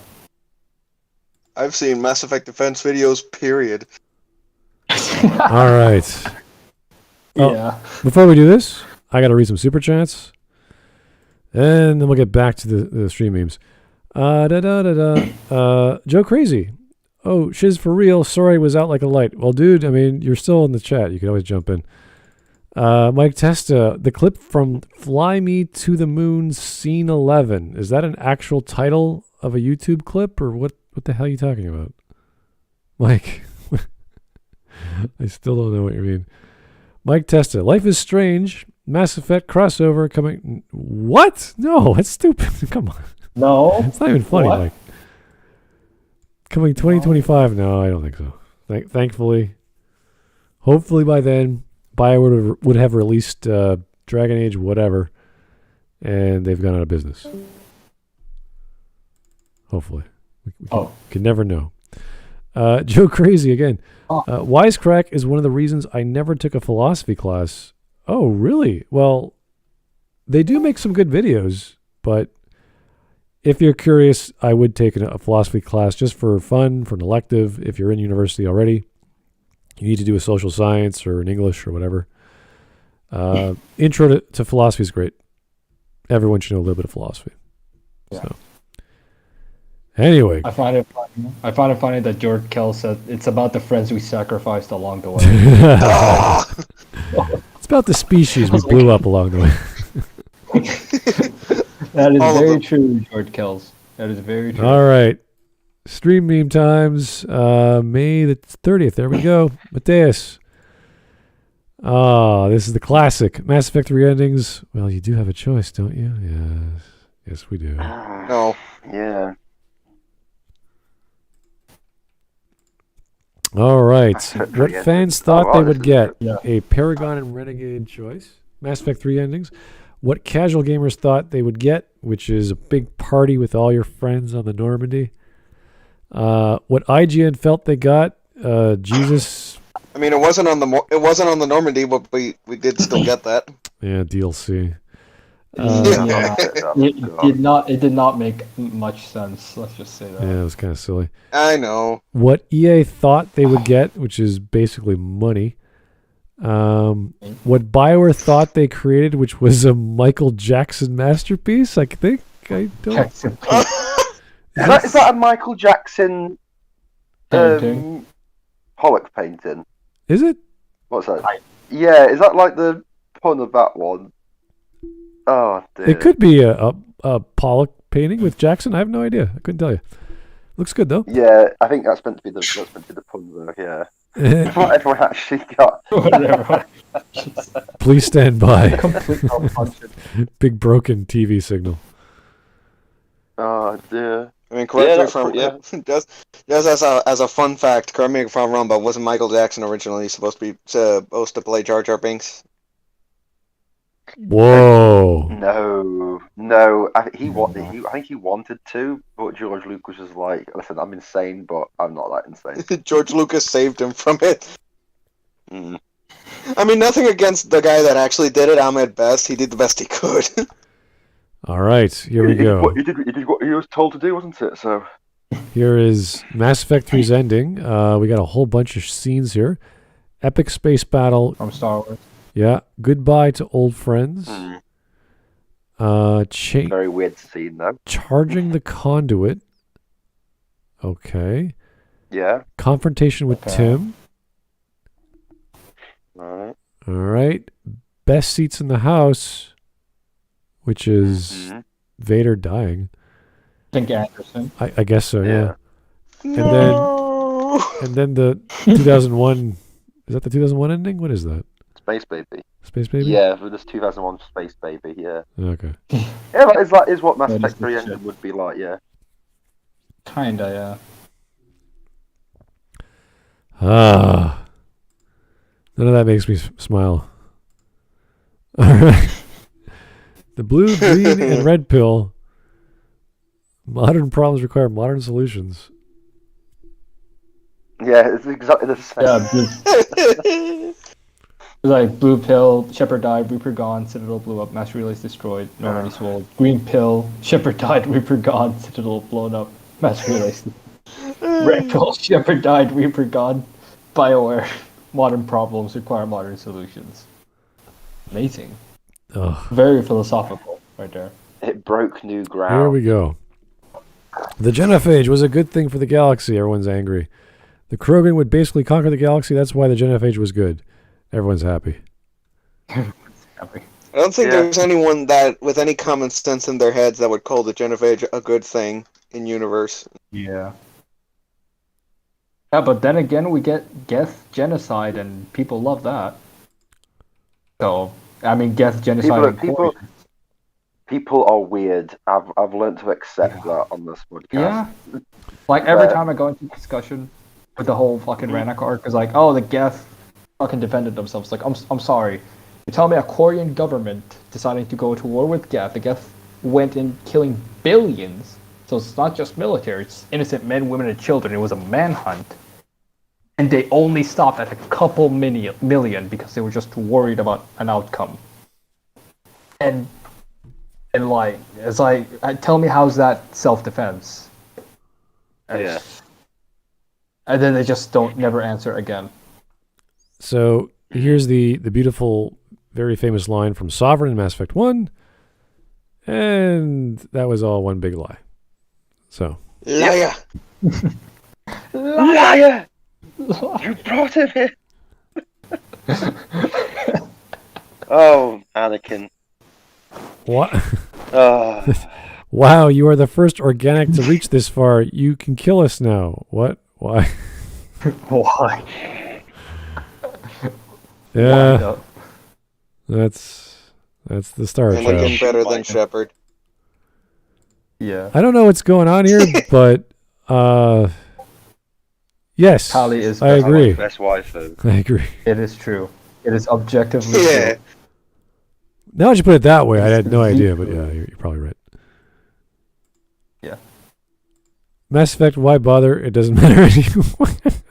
The show where the points don't matter. That's right. The show where the points don't matter, the EMS score.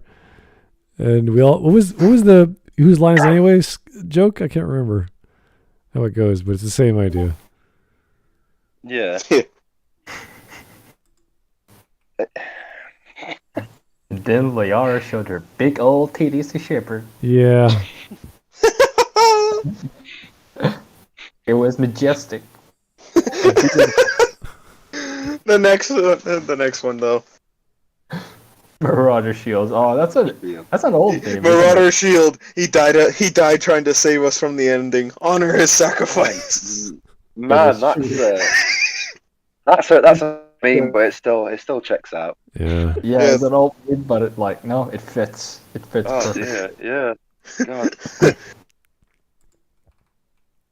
Here is a video from YouTube called Stellaris Cat Vibes to Genocide. I think I'll skip that. I'll skip that one. Last one. All right, here we go. Control ending, and then Shepard. Hey, are you bad mouthing me again? Just No. He's aiming to make my that in. Save the best for last. Yeah. That is literally how it would be, and I don't know why people go, yeah, it's really good, it's really good. I'm a god. No. You don't say that about me. Nah, literally the best thing about Mass Effect 3 is the memes that came out of this shit. I mean, yeah, because it's the memes we made about it along the way. The memes we made along the way. Okay, guys, that was pretty sad, but you know, that's how. To be honest with you, I didn't expect much from a Mass Effect video. There's not really much left to talk about in the series. Yeah. Pretty I mean, much. like I said, the most I talked about is the Rannoch art because that's the one that's the least talked about. But that's it. Like after I finish with this, it's like, oh, okay, yeah, that's it. This game sucks. Yeah, it's. I'm glad people are enjoying the Legendary Edition because they get to use it on their new machines. It looks better. They fixed a few things, but they left a lot of the bugs that were originally there still. So it's I heard. funny to watch. And some of these games cannot load if you have a wireless headset plugged into your Xbox. The entire Legendary Edition will not run, which is the strangest thing I've ever heard. What? Good thing I didn't buy it. One of the dumbest things I've ever heard for a game. For a bug that is the weird, like the driver configuration error at the startup of any of the game. Because when you load up the game, it has 3 options to choose from, 3 games, and you choose one. It zooms in, it tries loading it, and then kicks itself back out to the menu screen. All because of a plug-in to a USB port that has a wireless dongle for your headset. Weird as hell.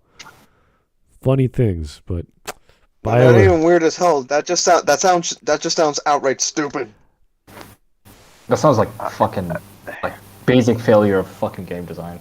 It's not even game design. It's just it's like if it bugs that through like simple shit. It's a hardware driver config detection. I don't know what the hell that would be classified as, but before you get into the game, we can't run it because you have other stuff plugged into your computer or your Xbox. Like, really?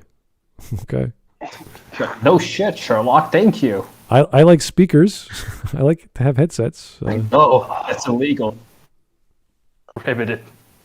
Anyway, guys, thanks. That was a very custom stream because no one wanted to come on the World War II video, which I don't know why that guy voted on. I would have, but I would have come on to that. Well, but I was drinking alcohol in the pub and having fun. That's cool. I don't want to take away from your life, but I watched that video. It's a good video. Yeah, you were getting drunk off your ass at that point. It's a fine. Like, there's nothing. Like, we don't usually cover videos like that, so I don't know why that was chosen. And I think it's because for some reason people are like, oh, well, Hawkins knows about history, so let's have Hawk. And I'm like, it's fine, but give me something that's like where the people are wrong about history, not where they just simplify it down, but are still correct. If you guys, why America did nothing wrong during the war. If you guys want to have a particular Smud Talk or a particular video or whatever, the moderators don't have to keep making video lists. They can make a voting list on topics, and then I can ask one of the Smudcast members, do you want to cover this video? And if so, which one? Or do you want to cover this topic? And if so, which video? That's fine. Yeah. And you just have to talk to the mod. The mods really call the shots. I'm just the guy trying to facilitate whatever you guys want to do. And I have nothing against it, but it's different because all we're going to do is watch it and be like, hey, that's funny, that's interesting, and pause it and talk about it, and we'll just keep going. So I don't know if it's going to be very... I just didn't even know that was happening. It's like an entire poll themed around World War II. I was just suggesting in a video about some guy complaining about like the CGI faces in the recent Star Wars movies. Oh. Well, whatever you guys want to do is fine by me, so long as there's some involvement. Because again, when we don't have people involved in the show, we don't have a show. So there has to be guys like us, like, hey, want to do a Mass Effect video? Sure. Like we do it because we're fans. And because Hawk happens to be knowledgeable in something, of course he'd be happy to do it. But that's like, we have to get people who are knowledgeable and passionate, or else it doesn't really make sense. Yeah. And in the case of Hawk, I think he has the most recent playthrough of all of us here. Yeah, it's been a while since I've played. Well, so yeah, I recently played through it 7 years ago, so yeah, that is true. Oh, no, I played through it like 3. Well, I didn't know that, excuse me. But it's like, you have the most like solid memory, let's just say that. Yeah. All right. I've got a good memory. Well, I've been dealing with this for like, on and off for like years now. Everything's like ingrained into my head. Yeah.